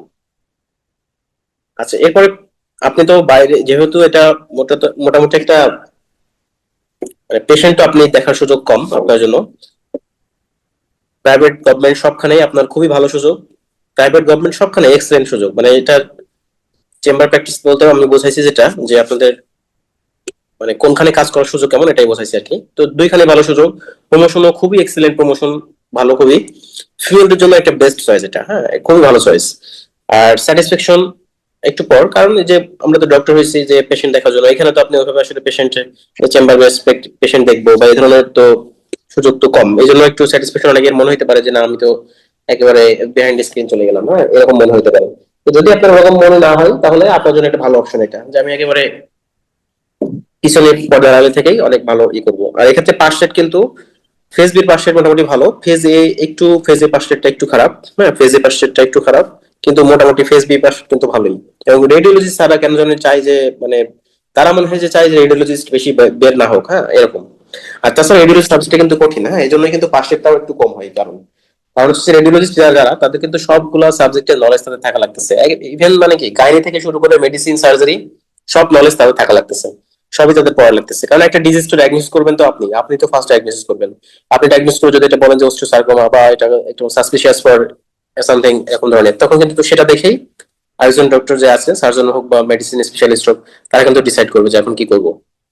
এই জন্য এটা কিন্তু আপনার জন্য একটা একটু চ্যালেঞ্জিং আর কি। হ্যাঁ, যারা রেডিওলজিস্ট আছেন, এবং ভালো রেডিওলজিস্ট পাওয়া কিন্তু এই জন্যই চ্যালেঞ্জিং। অবশ্যই খুবই ভালো একটা মার্ক পাইতে হবে, আপনার 155 প্লাস নাম্বার আপনাকে পেতে হবে। হ্যাঁ, ইউরোলজি খুবই ভালো একটা অপশন। ইউরোলজি বর্তমানে কিন্তু ইউরোলজি কিন্তু অনেক বেশি এগিয়ে যাচ্ছে। হ্যাঁ, দেখবেন যে ঢাকার বাইরে যেমন ধরুন যে রংপুর, তারপরে আপনার যে সিলেট, হ্যাঁ এই জায়গাগুলোতেও কিন্তু খুব ভালো একটা ফিল্ড তৈরি হচ্ছে। আর ঢাকার ভিতরে ইউরোলজি ভালো অপশন যদি চিন্তা করি আমরা, বিএমইউ একটা ভালো অপশন ঢাকার ভিতরে, আর নিগডু তো আছেই। প্রাইভেট সেক্টরের ক্ষেত্রে অনেকগুলো সিট আছে, অনেকগুলা জায়গাতে আপনি চয়েস দিতে পারবেন। যেমন দেখুন এখানে চট্টগ্রাম এই যে মেডিকেল কলেজে এখানে সিটটা ফাঁকা গিয়েছে। হ্যাঁ, ওসমানীতে সিটটা ফাঁকা গিয়েছে। হ্যাঁ, তবে অনেকগুলো সিট আছে মোটামুটি, আমরা দেখলাম যেটা অনেকগুলো সিট আছে। যেমন দেখুন গভর্নমেন্টটা মোটামুটি 23টা সিট পাবেন, আর প্রাইভেটটা 27টা সিট পাবেন। হুম, অন এভারেজ। আচ্ছা, চেম্বার প্র্যাকটিসটা অন্য সাবজেক্টের তুলনায়, হ্যাঁ ধরুন যে আপনি যদি চিন্তা করেন যে নিউরোসার্জারি বা সাপোজ হলো কারো অর্থোপেডিক্স, জেনারেল সার্জারি, তাদের তুলনায় বরং ইউরোলজির চেম্বার প্র্যাকটিসটা একটু কম। ঢাকার ভিতরে ভালো, তবে ঢাকার বাইরে একটু কারণ কি এখানে কিন্তু ইমার্জেন্সি কিন্তু খুব কম। মানে একটা পেশেন্টের প্রস্রাব আটকে না যাওয়া পর্যন্ত কিন্তু সে ইউরোলজিস্টের কাছে যাবে না। প্রস্রাব আটকে যাচ্ছে তখন যে যাবে, তার আগে হয়তো সে বিভিন্ন জায়গায় ঘুরতেছে, হসপিটালে মেডিসিন স্পেশালিস্ট থেকে শুরু করে কোয়াক থেকে শুরু করে সব জায়গায় ঘুরবে সে। আর পেশেন্ট মোটামুটি যাদের একটা স্টাবলিশ হওয়ার পরে দেখবেন যে যদি আপনি একটা ভালো পরিস্থিতি হয়ে যায় তখন মোটামুটি ভালো একটা আপনার প্র্যাকটিস জমবে। কারণ জেলা লেভেলে কিন্তু দেখবেন যে ভালো মানের ইউরোলজিস্ট এখন কিন্তু অনেক জেলাতে নাই, অনেক জেলাতে একবারেই নাই। দেখবেন যে কোনো জেলাতে হয়তো ইউরোলজিস্ট একজনও বসে না চেম্বারে কেউ।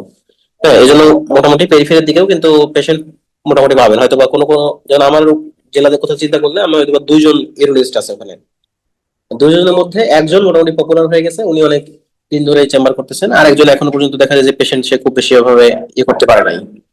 প্রমোশন মোটামুটি ভালো, ফিমেলদের জন্য খুবই ভালো চয়েস, এবং ফিমেলরা কিন্তু অনেকেই এখন ইউরোলজিতে ক্যারিয়ার করতেছেন। স্যাটিসফ্যাকশন একটু বড়, কারণ সবসময় প্রস্রাবের মধ্যেই থাকতে হবে। মানে এই যে যতগুলো অপারেশন অধিকাংশ তো আপনার দেখবেন যে এই যে প্রস্রাবের নালী প্রস্রাবের থলি ওই দিক দিয়ে এখন তো হচ্ছে, যেহেতু অপারেশন গুলো এখন মিনিমাল ইনভেসিভ অপারেশন, অধিকাংশ ইউরোলজির অপারেশন গুলাই মিনিমাল ইনভেসিভ। এই জন্য একটু ইয়ে আসতে পারে, স্যাটিসফ্যাকশন মনে হতে পারে যে না সবসময় প্রস্রাবের গন্ধ টন্ধ একেবারে অবস্থা খারাপ। পাশেট লাস্ট কয়েক বছর আমরা দেখছি যে এই গত 2 বছর আগেও পাশেট খারাপ ছিল, কিন্তু গত 2 বছর ধরে পাশেট কিন্তু খুবই ভালো, খুবই ভালো পাশেট। ফেজের পাশেটও ভালো, ফেজ বি পাশেটও ভালো। কাটমার্ক অ্যারাউন্ড 150 প্লাস আপনাকে এখানে নাম্বার পেতে হবে। হ্যাঁ, অ্যানেস্থেশিয়ার ক্ষেত্রে দেখুন যে 11টা সিট আছে, আর প্রাইভেটদের ক্ষেত্রে 13টা সিট আছে। তো অ্যানেস্থেশিয়ার ক্ষেত্রে এটাও কিন্তু, যদি আমি যদি বলি এখানে যতগুলো ইনস্টিটিউট আছে সবচেয়ে ভালো কোনটা, সেখানে অপশন কিন্তু ফার্স্ট অপশন আসবে বিএমইউ, দ্বিতীয় অপশন আসবে হলো ঢাকা মেডিকেল।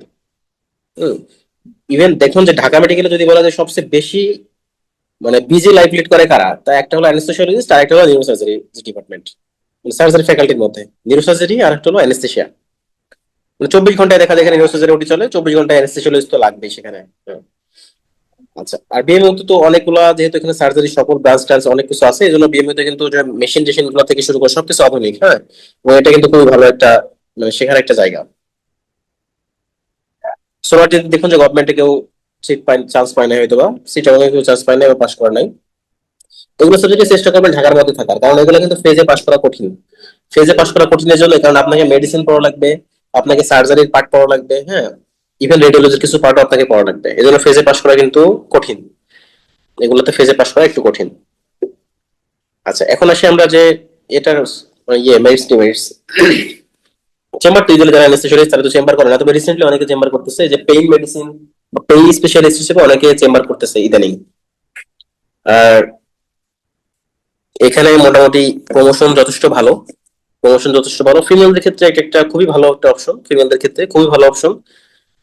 আর কিন্তু একটু স্যাটিসফ্যাকশন কম, যেহেতু অধিকাংশই মোটামুটি 99% চেম্বার প্র্যাকটিস করতেছে না, যে কারণে একটু স্যাটিসফ্যাকশন কম থাকে অনেকেরই, যে আমি চেম্বার রুগী দেখবো বা রুগী দেখবো রুগীর সাথে ডিল করব, এই সুযোগটা একটু এখানে কম থাকে, কারণ সবাই শুধুমাত্র ওটিতেই থাকে, ওটিতেই তাদেরকে ব্যস্ত থাকতে হয় আর কি।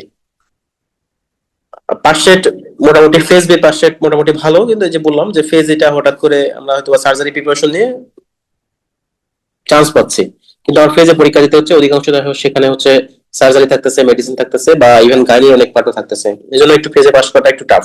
তো আপনি যদি 2 বছর আসলে যে কোনো, যেহেতু এগুলো তো যে কোনো সাবজেক্টই পাস করা কঠিন, কিন্তু আপনি যদি একটু সময় দেন আলটিমেটলি কিন্তু পাস করে যাচ্ছে কেউ, একেবারে কোর্স আউট তো হচ্ছে না, কোর্স আউট তো নাই এখন। কাটমার্ক মোটামুটি একটা ভালো কাটমার্ক থাকতে হবে, ঢাকার মধ্যে চান্স পেতে গেলে আপনাকে অবশ্যই 155 প্লাস আপনাকে থাকতে হবে ঢাকার মধ্যে থাকতে গেলে। আর তবে মোটামুটি 150 প্লাস হলে আপনি যে কোনো এক জায়গায় চান্স পেয়ে যাবেন ইনশাল্লাহ। কলোরেক্টাল সার্জারি মাত্র 2টা সিট আমরা দেখি, শুধুমাত্র বিএমইউ তে সিট আছে 2টা। তাও দেখুন যে গভর্নমেন্ট ক্যান্ডিডেট একজন চান্স পায় নাই, আর একজন চান্স পেয়েছে, আর গভর্নমেন্ট প্রাইভেট দুইজন আছে। এই দুটোতে কিন্তু খুব ভালো নাম্বার পাইতে হবে আপনাকে। হ্যাঁ, 155 প্লাস, ওই ধরুন 155 to 160 এরকম নাম্বার আপনাকে থাকতে হবে। আর সবচেয়ে ভালো ফিমেলদের জন্য যারা আছেন ফিমেল ডক্টর, তাদের ক্ষেত্রে কিন্তু খুবই ভালো একটা অপশন কলোরেক্টাল সার্জারি, খুবই ভালো একটা অপশন। চেম্বার প্র্যাকটিস কিন্তু ওই যে জেনারেল সার্জন যে যারা যেরকম প্র্যাকটিস করতেছেন, আপনি হয়তো জেনারেল সার্জন দিচ্ছে আর একটু আপনার প্র্যাকটিসটা কম হবে। কারণ হচ্ছে যে এই যে পেশেন্ট গুলো আপনার কাছে আসবে যারা সার্জারি লাগবে বা লাগবে না, এরা কিন্তু আগেই মেডিসিনের গ্যাস্ট্রোএন্টারোলজিস্ট তাদের কাছে ঘুরবে, এবং তাদের কাছে যাওয়ার পরে রোগীগুলো তারা ঘোরাবে বিভিন্ন সময়, ঘোরানোর পরে তারপরে হয়তো আলটিমেটলি এক সময় আপনার সন্ধান পেয়ে আপনার কাছে আসবে, এরা কিন্তু আসলে আসবে না। ঠিক আছে।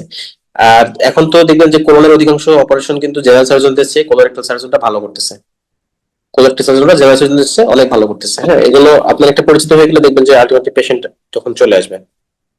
ফিমেলদের জন্য অবশ্যই ভালো চয়েস একটা, স্যাটিসফ্যাকশন অবশ্যই ভালো, কারণ গার্টের অপারেশন গুলো কিন্তু দেখবেন যে রেজাল্ট কিন্তু ভালো মোটামুটি। হ্যাঁ, যদি ক্যান্সার ট্যান্সার না হয়ে যায় তাহলে কিন্তু এগুলার মানে একেবারে কিউরেটিভ সার্জারি। আপনি একটা কোন একটা পার্ট ইনজুরি হয়েছে আপনি রিপেয়ার করে দিলেন, ওটা কিন্তু কিউরেটিভ।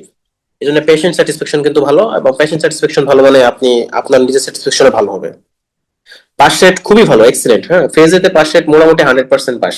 যেগুলো আমরা লাস্ট কয়েক বছর দেখছি মোটামুটি দুজন পরীক্ষা দেয় দুজনই পাস, এবং তাদেরকে ওইভাবে মেনটেন করে। ডিপার্টমেন্টটা খুবই সুন্দর ডিপার্টমেন্ট। হ্যাঁ, কাটমার্ক খুবই ভালো, কাটমার্ক আমরা বললাম যে খুবই বেশি একটু নাম্বার পেতে হবে। হেপাটোবিলারি সার্জারি আরেকটা এক্সিলেন্ট সাবজেক্ট। দেখুন যেখানে গভর্নমেন্টের ক্ষেত্রে 3টা সিট এবং 5টা সিট, 3টা সিট, আর প্রাইভেটের ক্ষেত্রে 5টা সিট থাকবে। আচ্ছা, এখানে এই যে লাস্ট আমরা সেশনটা যেটা মার্চ 26, এখানে একটু কম দেখানো হচ্ছে, কারণ হচ্ছে এখানে আরেকটা সিট থাকে, যেটা 2টা সিট থাকে আর্ম ফোর্সে, 2টা সিট থাকে, 2টা গভর্নমেন্ট, 2টা প্রাইভেট, 2টা ডিফেন্স আর 2টা প্রাইভেট। কিন্তু এইবার আসলে আর্ম ফোর্সে এখানে ইয়ে নাই হয়তো বা কোনো একটা ইন্টারনাল কোনো একটা কলমের কারণে এখানে ডিসিডেন্ট নাই। এবং এটা নাকি আরো 2 সেশন, মানে আগামী যে মার্চ 27 প্লাস মার্চ 28, এই 2 সেশন সম্ভবত এখানে হেপাটোবিলারিতে ওখানে করছে, মানে এন্ট্রি নিতে পারবে না, অনেকটা ঝামেলা চলতেছে ওখানে। তো আপনি ধরে নেন যে 3টা করে সিট পাবেন, আপনি আগামী সেশনের জন্য 3টা সিট পাবেন। এবং এই 3টা কিন্তু অবশ্যই, এটা খুব ভালো প্রিপারেশন না হলে আপনার জন্য চান্স পাওয়া টাফ হবে। এবং এটা কিন্তু যথেষ্ট ভালো জেনারেল সার্জনদের চেয়ে। দেখবেন যে যারা এখন ল্যাপারোস্কোপি কোলোসিস্টমি করতেছেন, হুইপলস অপারেশন করতেছেন, এটা তো জেনারেল সার্জনরা করেই, তো তাদের চেয়ে অনেক ভালো করেন এই হেপাটোবিলিয়ারি সার্জন যারা আছেন, তারা কিন্তু এটা অনেক ভালো ওটি করে। এবং চেম্বার প্র্যাকটিস দেখবেন যে অধিকাংশ পেশেন্ট আপনার একটু রেফারাল কেস তো আসেই, কারণ হেপাটোবিলিয়ারি সার্জন যে আছেন হয়তো বা অনেকে জানেই না হেপাটোবিলিয়ারি সার্জন নামে কেউ আছে। হ্যাঁ, আমরা যারা ঢাকা শহরে যারা আছে বা যারা মোটামুটি একটু এডুকেটেড তারা হয়তো বা জানে, কিন্তু বাকিরা কিন্তু এই যেগুলো প্রবলেম আপনার হবে, মানে আপনার কাছে আসার জন্য যেগুলো প্রবলেম দরকার ওগুলো প্রবলেম নিয়ে তারা চলে যাবে জেনারেল সার্জনের কাছে। পরে জেনারেল সার্জন যখন দেখবে যে হচ্ছে না, তখন হয়তো আপনার কাছে রেফার করতে পারে, বা ওইখান থেকে অনেকে জানার পরে আপনার কাছে আসতে পারে। এই জন্য চেম্বারে একটু টাফ হবে আপনাকে চেম্বার জমানো। 2টা সেক্টরই গভর্নমেন্ট প্রাইভেট দুইখানে প্রমোশন ভালো। এবং এখানে ফিমেলদের জন্য একটা খুব ভালো চয়েস, কারণ দেখবেন যে শুধুমাত্র ল্যাপারোস্কোপি কোলোসিস্টেমি করে আপনি কুল পাবেন না এমন অবস্থা। আমাদের যশোরে একজন স্যার আছেন জেনারেল সার্জন, উনি হলো মানে উনি যে পরিমাণ ল্যাপারোস্কোপি কোলোসিস্টেমি করেন, কারণ কি ওখানে হেপাটোবিলিয়ারি সার্জন একজনও নাই, সবাই মোটামুটি ল্যাপারোস্কোপি কোলোসিস্টেমি হলে এখন তো কোলোসিস্টাইটিস তো মোটামুটি প্রতিটা ফ্যামিলিতে ঘরে ঘরে আছে। এই জন্য এটা কিন্তু ফিমেলদের জন্য খুবই ভালো চয়েস। হ্যাঁ, এটা হলো যে বিশেষ করে এখন অনেকেই দেখবেন যে সার্জন যারা ফিমেল যারা আছেন তাদের কিন্তু প্রবলেম হলে আগে ফিমেল সার্জন খুঁজেন। হ্যাঁ, এই জন্য এটা কিন্তু ভালো একটা অপশন। এবং যারা ফিমেল ডক্টর যারা আছেন তারা কিন্তু এই সাবজেক্ট গুলোতে খুব ভালো করতেছেন। পাস রেট খুবই ভালো, ফেজেতে আমরা যে গত কয়েকদিন আগে রেজাল্ট দিয়েছে ফেজে খুবই একবার 100% পাস। কারণ এদের কোর্স কারিকুলামটা এইভাবে তারা তৈরি করছে, প্লাস হলো তাদের মানে ট্রেনিংটাও অনেক সুন্দর, যে কারণে পাসটা খুবই ভালো।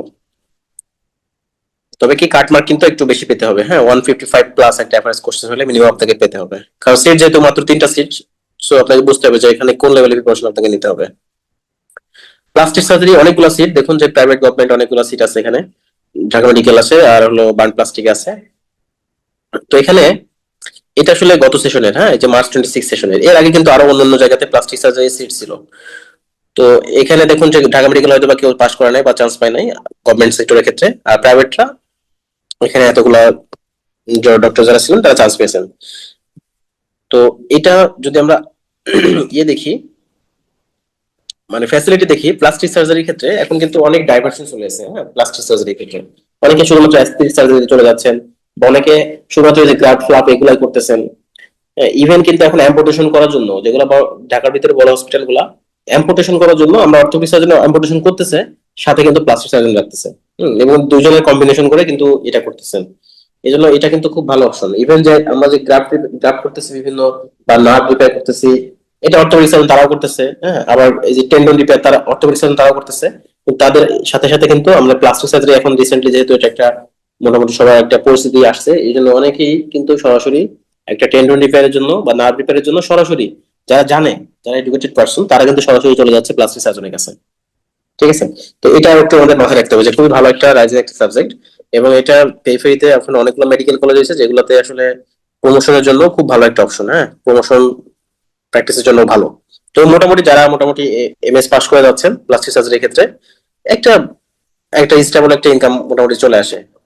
ঢাকার বাইরে তো কোনো কথাই নাই, খুব ভালোই চলে আসবে। ঢাকার ভিতরে হয়তো বা একটু আপনার স্পেস পাইতে একটু টাইম লাগবে।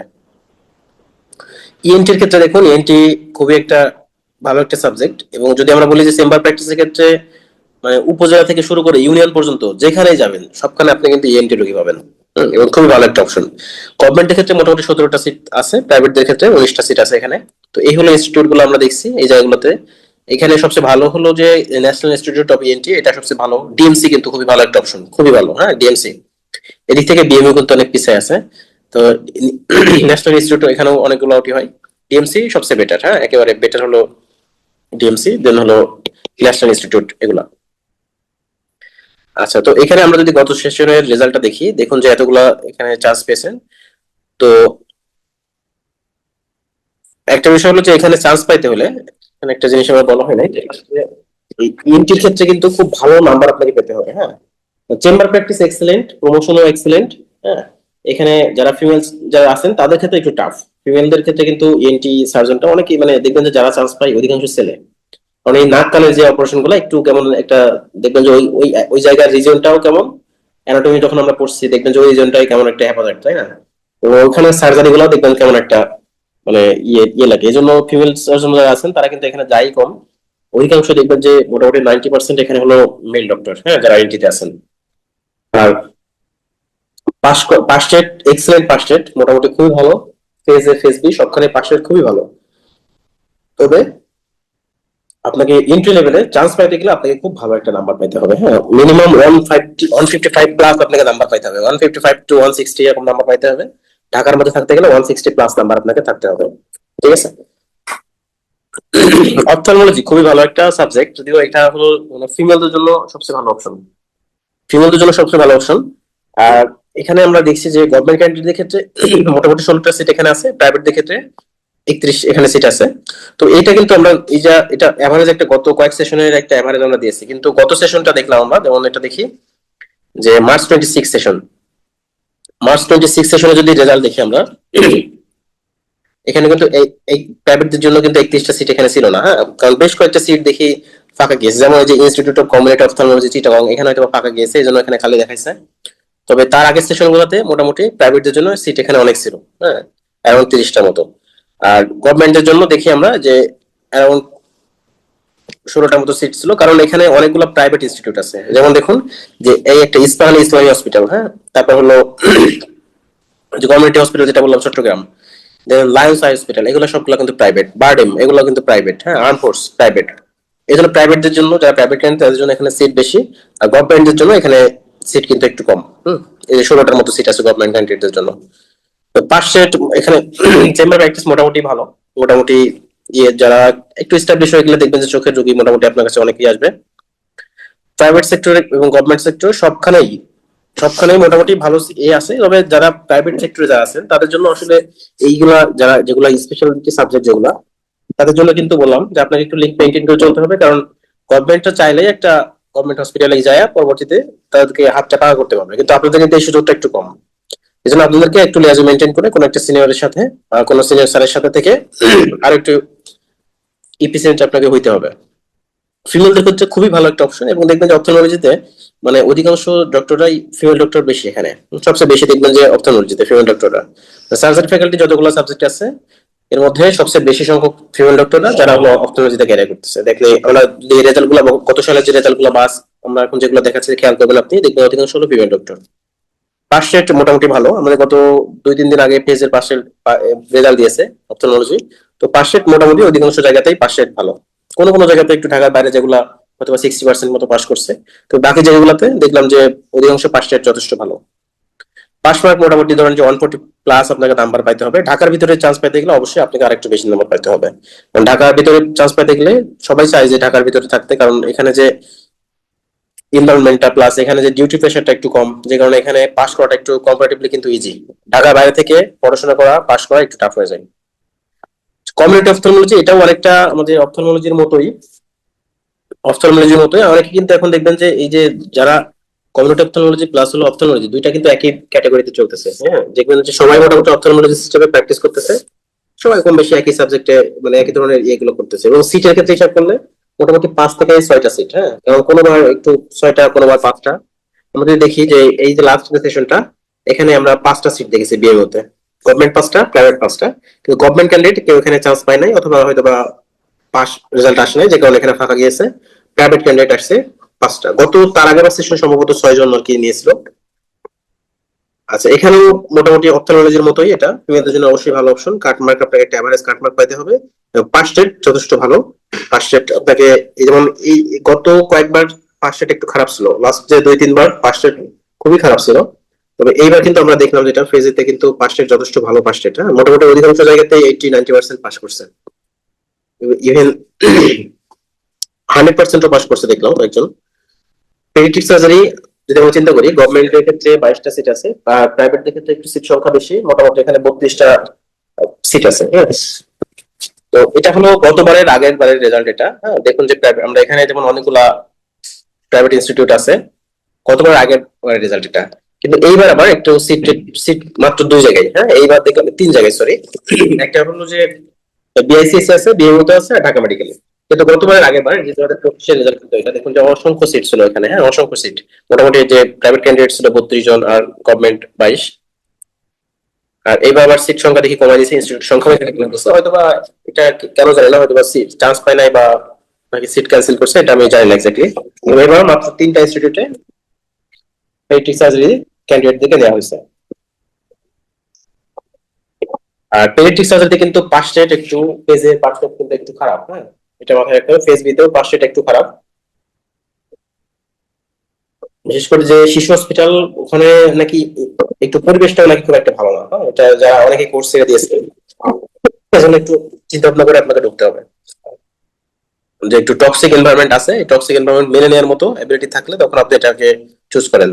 তাছাড়া প্র্যাকটিস কিন্তু সেবা প্র্যাকটিস যথেষ্ট ভালো বাচ্চাদের, কিন্তু খুবই, এবং এটার স্যাটিসফ্যাকশন অনেক ভালো এই জন্যই, কারণ বাচ্চাদের যে সার্জারি গুলো করা হয়, মানে একটা ছোট বাচ্চার হার্নিয়া করলেন আর একটা বড় অ্যাডাল্টের হার্নিয়া করলেন, ছোট বাচ্চাদের যে পরিমাণ রেসপন্স পাওয়া যায়, যে পরিমাণে ভালো রেজাল্ট আসে, হ্যাঁ, এটা কিন্তু বয়স্কদের কিন্তু এত ভালো রেজাল্ট আসে না।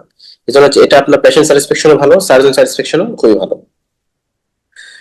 আর লাস্টে আমরা আসি যে ক্রিটিক্যাল কেয়ার মেডিসিন, এখানে দেখি আমরা যে 8টা সিট আছে গভর্নমেন্টের জন্য, প্রাইভেটের জন্য 13টা সিট আছে। এবং গভর্নমেন্টের ক্ষেত্রে আমরা দেখি যে গভর্নমেন্ট অনেক সিট কিন্তু ফাঁকা গিয়েছে এবারও, এটা প্রতিবারই দেখা যায় গভর্নমেন্ট সিট, কিছু সিট ফাঁকা যায়। আর কিছু আছে হলো ইনস্টিটিউট, যেমন হলো ডিফেন্স, আর্ম ফোর্স যারা আছেন, আর্ম ফোর্সের কয়েকজন হয়তো বা এখানে গেছেন, যারা আর্ম ফোর্সে আছেন তাদের ক্ষেত্রে এখানে 3টা সিট আছে। আচ্ছা, এটা কিন্তু আমরা প্রাইভেট যারা ক্যান্ডিডেট তারাও কিন্তু এটা চয়েস করতে পারবো চাইলে। এবং এটা কিন্তু খুবই ভালো একটা সাবজেক্ট, এবং বিশেষ করে যখন এই করোনার সময় কিন্তু বোঝা গেছে যে এটা সাবজেক্টের কাছে কত গুরুত্ব, হ্যাঁ।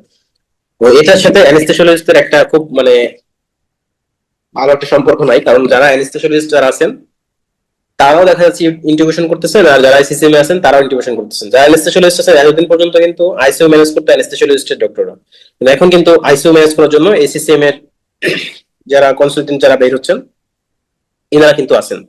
এই জন্য একটু ক্লাস আছে তাদের মধ্যে, সিসিএম আর অ্যানেস্থেসিয়ার মধ্যে একটা ক্লাস আছে, কিন্তু এটা ফিল্ড ওদের ভবিষ্যতে খুবই ভালো ফিল্ড, এবং দেশের বাইরেও খুব ভালো একটা ফিল্ড। আপনি যদি দেশের বাইরে যাইতে চান আর কি, ক্রিটিক্যাল কেয়ার মেডিসিন এমডি করার পরে দেখবেন যে খুব ভালো একটা ফিল্ড আপনি সেখানে পাবেন। আর পাস রেট মোটামুটি এখানেও পাস রেট যথেষ্ট ভালো, ফেজে পাসটা একটু কঠিন, কিন্তু ফেজ বি পাস যথেষ্ট ভালো। কারণ এখানে কিন্তু আপনি যে বললাম যে আলটিমেটলি এতদিন ধরে আপনি প্রিপারেশন নেবেন সার্জারির প্রিপারেশন নিয়ে চান্স পেলেন, এরপর আপনার শুরু হবে মেডিসিনের প্রিপারেশন। কারণ অধিকাংশ ক্রিটিক্যাল কেয়ার মেডিসিনের কিন্তু মেডিসিন লাগবে, অ্যানেস্থেসিয়ার কিছু জানা লাগবে আপনার, হ্যাঁ, এই জন্য কিন্তু তাদের ক্ষেত্রে হুট করে ইয়ে নেওয়াটা একটু চাপ হয়, হ্যাঁ। তো এগুলোর উপর ডিপেন্ড করে আপনাকে আসলে ডিসিশন নিতে হবে যে আমি কোন সাবজেক্টে যাব। যদিও সবার একটা ইন্ডিভিজুয়াল কিন্তু চয়েস থাকে যে আমি অমুক সাবজেক্টে যাব, কেউ যেমন যে কেউ নিউরোসার্জন হবেন, কেউ হলো অ্যানেস্থেসিওলজিস্ট হবেন। তবে সিদ্ধান্তটা এখন নিতে হবে, হ্যাঁ, কারণ আপনি যদি সিদ্ধান্ত নিতে দেরি করেন আপনার প্রিপারেশনটা নিতে দেরি হবে। একেবারে সিলেক্টিভ আপনি যে আমি এই সাবজেক্টেই যাব, তবে সবকিছুর উপর বিবেচনা করতে হবে। আমি আসলে ফ্যামিলির দিক থেকে চিন্তা করে বা পার্সোনাল দিক থেকে চিন্তা করে আমার জন্য কোনটা যাওয়া উপযুক্ত হবে, এটা কিন্তু এক একজন সে সে নিজেই ভালো জানে যে কোনটা আমার জন্য ভালো হবে। আমরা হয়তো একটা ধারণা দিয়েছি যে এই সাবজেক্টটা এটা এমন, এটা এমন, কিন্তু ডিসিশন আলটিমেটলি আপনাকে নিতে হবে সবকিছু বিবেচনা করে। তারপরেও যদি কোনো কিছু জানার প্রয়োজন হয় আমাদেরকে বলবেন, আমরা চেষ্টা করবো হেল্প করার জন্য যতটুকু পারি। আর এটাই আর কি, সবকিছু মিলাই সবাইকে ধন্যবাদ জানাচ্ছি। কারো কোনো কোশ্চেন থাকলে আমাদেরকে জানাতে পারেন, আর কোশ্চেন না থাকলে আমরা। ভাইয়া একটু সংক্ষেপে যদি গাইনি নিয়ে বলতেন। জি জি। একটু সংক্ষেপে গাইনি নিয়ে বলতেন। আচ্ছা ঠিক আছে, গাইনিয়া। আচ্ছা, গাইনির কিন্তু প্রিপারেশন সেম, একবারই সেম। আমরা যে এমএস ফ্যাকাল্টি যে প্রিপারেশন দিব, আমরা একজন জেনারেল সার্জারিতে পরীক্ষা দিবেন আর একজন গাইনিতে পরীক্ষা দিবেন, দুইজন একই প্রিপারেশন নিয়ে পরীক্ষা দিবে, একেবারে সেম প্রিপারেশন, মানে অ্যানাটমি, ফিজিওলজি, মাইক্রোবায়োলজি, প্যাথোলজি। ওনারা হলো ফ্যাকাল্টি পোর্শন থেকে সার্জারি পোর্শন পড়বেন, যারা সার্জারিতে পরীক্ষা দেবে তারাও পড়বেন। ওনারা ফ্যাকাল্টি পোর্শন থেকে ইএনটি পড়বেন, সার্জারি যাতে যারা দিবেন তারাও ইএনটি পড়বেন। মানে একটা পোর্শন থেকে কোশ্চেন আছে, ইএনটি, আই, হ্যাঁ। গাইনি অপস থেকেও কোশ্চেন থাকে, গাইনি অপস থেকে এমন রকম 10 থেকে 14টা কোশ্চেন থাকে এমএস ফ্যাকাল্টি যে পরীক্ষাতে। আর গাইনি আসলে খুবই এক্সেলেন্ট একটা সাবজেক্ট, হ্যাঁ, মানে চেম্বার নিয়ে আপনাকে চিন্তা করতে হবে না, মোটামুটি এমএস পাস করে বাইরে হলে আপনি দুই থেকে কুল পাবেন না, এমন অবস্থা। আর এখন সবাই যেটা করতেছে, পাস করার পরে কিন্তু আর আবার অনেকে এই বিভিন্ন যে ফিটোমেটারিয়াল মেডিসিন, হ্যাঁ, বা ইনফার্টিলিটি উপরে, এগুলোর উপর আলাদা ফেলোশিপ করতেছে অনেকে। তো এটা কিন্তু খুবই, বর্তমানে দেখবেন যে অনেকেই মানে এটার উপরে ফেলোশিপ করে খুব ভালো একটা অবস্থা তৈরি হচ্ছে। আর এখন তো আলাদা করে রেসিডেন্সিতে আমাদের সাবজেক্টই আছে, ফিটোমেটারিয়াল মেডিসিন, হ্যাঁ, গাইনোকোলজিক্যাল অনকোলজি, আমাদের কিন্তু সাবজেক্টই খোলা হয়েছে। এবং এটা রিসেন্টলি কিন্তু খোলা হয়েছে, যেটা লাস্ট কয়েক বছর ধরে খোলা হয়েছে, হ্যাঁ। বিএমইউতে শুধুমাত্র আছে গাইনোকোলজিক্যাল অনকোলজি বা ফিটোমেটারিয়াল মেডিসিন, অন্য জায়গাগুলোতে কিন্তু এটা নাই, হ্যাঁ। তো আমরা যদি একটু দেখি, এটা একটু এটা দেখি আমি আরেকবার আপনাদেরকে দেখাই।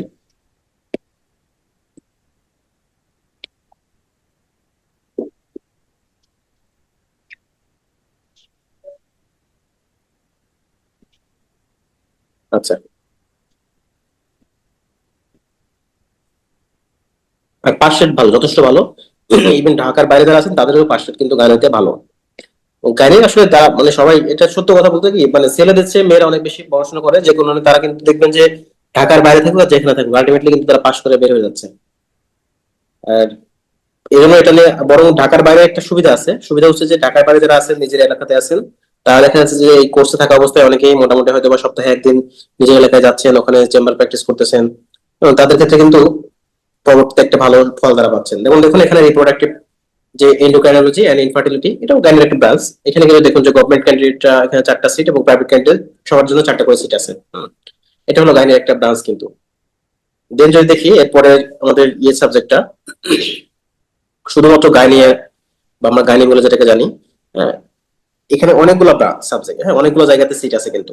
দেখুন যে কতগুলো সিট এখানে। বারডেম আমরা বাদ দিলাম, যেহেতু বারডেম এটা তো সবাই পাবে না, বারডেম পাবে না, আনফোর্স সবাই পাবে না, এটা শুধুমাত্র প্রাইভেট ক্যান্ডিডেটরা এখানে চয়েস করবে।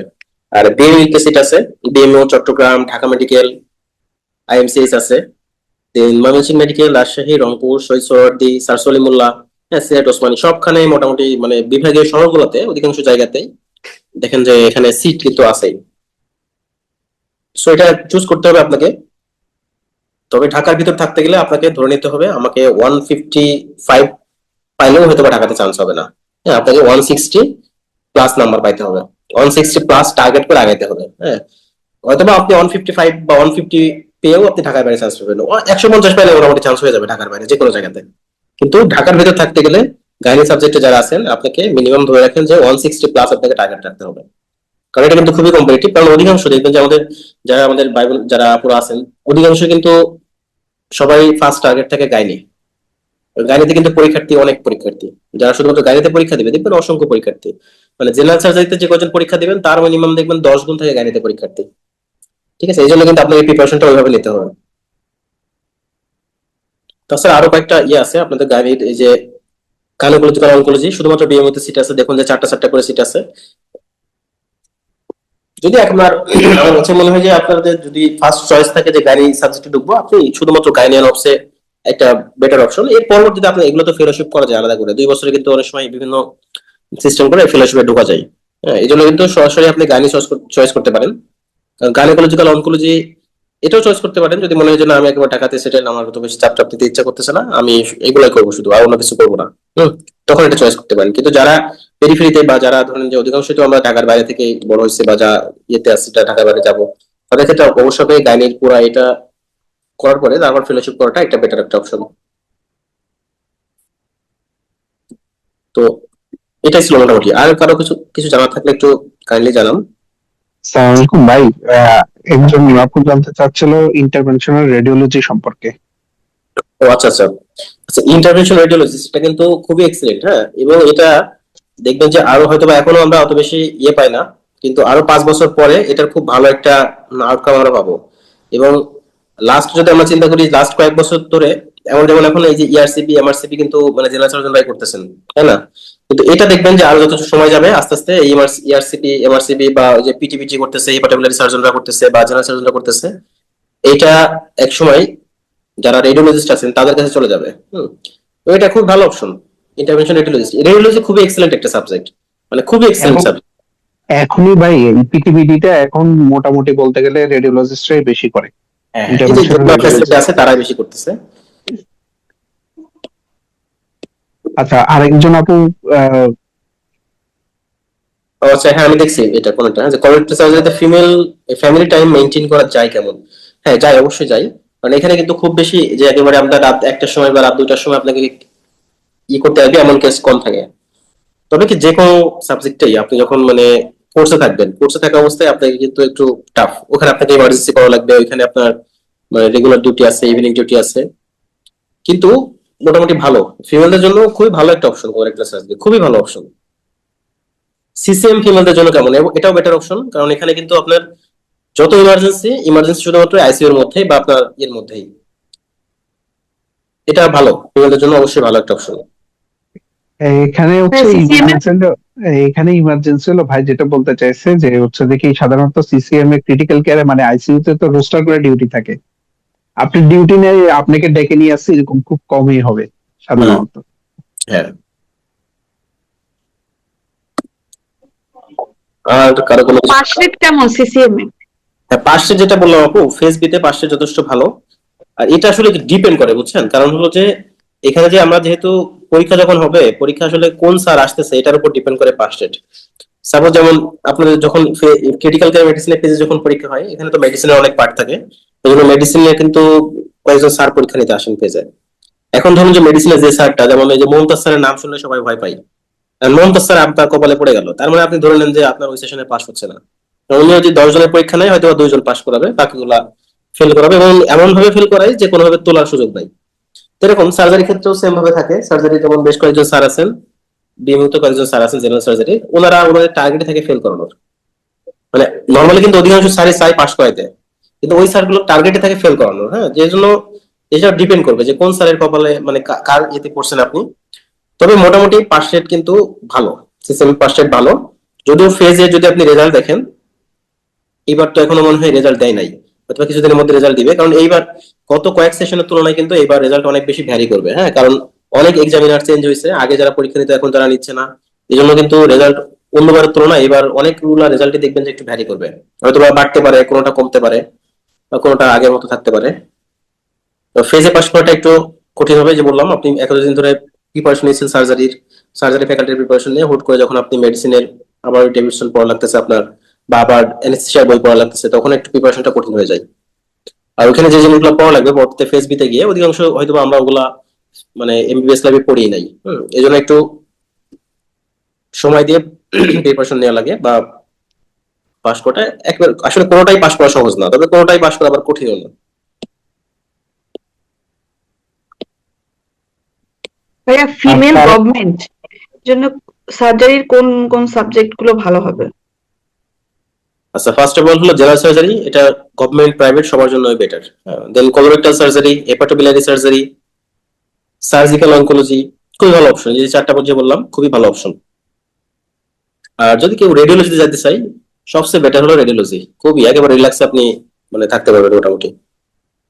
ফিনান্সিয়ালিও অনেক বেশি ইয়ে হবে, আবার সাথে আপনার ইমার্জেন্সি প্রেশারও কম। ভাইয়া অপথলমোলজি হ্যাঁ, অপথলমোলজি গভর্নমেন্ট? একটা অপশন, অপথলমোলজি খুব ভালো অপশন। তো অপথলমোলজিতে অন্য যেগুলোতে যেমন অন্য সাবজেক্ট যেগুলো বললাম ওগুলোতে যেমন প্র্যাকটিস বা ফিনান্সিয়ালি যেমন অপথলমোলজির ক্ষেত্রে একটু মানে অন্যগুলোর তুলনায় একটু কম। হুম, ফিনান্সিয়াল দিক থেকেও প্লাস হলো চেম্বার প্র্যাকটিসের ক্ষেত্রেও একটু কম আর কি ডিফারেন্স হবে। তবে অপথলমোলজিতে কিন্তু চান্স পাওয়াটা অন্য সাবজেক্ট গুলোর তুলনায় অনেক সহজ। আর কোনো ভাইয়া বা আপুর কোনো প্রশ্ন আছে?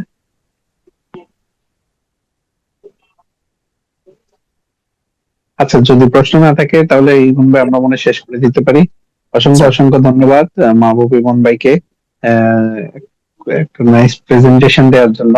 আশা করি এরপরে আর কারো কোনো কনফিউশন থাকবে না, কারণ এত সুন্দর একটা মেরিট পয়েন্ট, প্রত্যেকটা সাবজেক্টে মেরিট পয়েন্ট ডিমেরিট পয়েন্ট সবগুলো আলোচনা করছে, কোনটাতে আনুমানিক কি পরিমাণ মার্কস পেতে হয়। এগুলো আসলে এক একবার ভাই তো বললি এক একবার এক এক রকম ভেরি করে। গত বছর আহ, এই বছর আগের বছর হচ্ছে প্রশ্নটা একটু কঠিন ছিল, তখন একরকম মার্কস পেতে হতো, গত বছর একটু বেশি মার্কস পেতে এসেছে। তো এটা আসলে ভেরি করে। এবং ভাই সবগুলো কোন কোন জায়গায় কোথায় কোন কোন ইনস্টিটিউশনে কি পরিমাণ সিট আছে সবগুলো আলোচনা করছে। ভাইকে অসংখ্য ধন্যবাদ। আহ, আমরা সামনে ইনশাল্লাহ আহ, বাকি ফ্যাকাল্টি মেডিসিন এবং পেডিয়াট্রিক্স এগুলা নিয়ে আলোচনা করব। সবাই ভালো থাকবেন। আমরা আজকের প্রোগ্রাম এখানে, সেশন এখানেই শেষ করছি। সালাম আলাইকুম।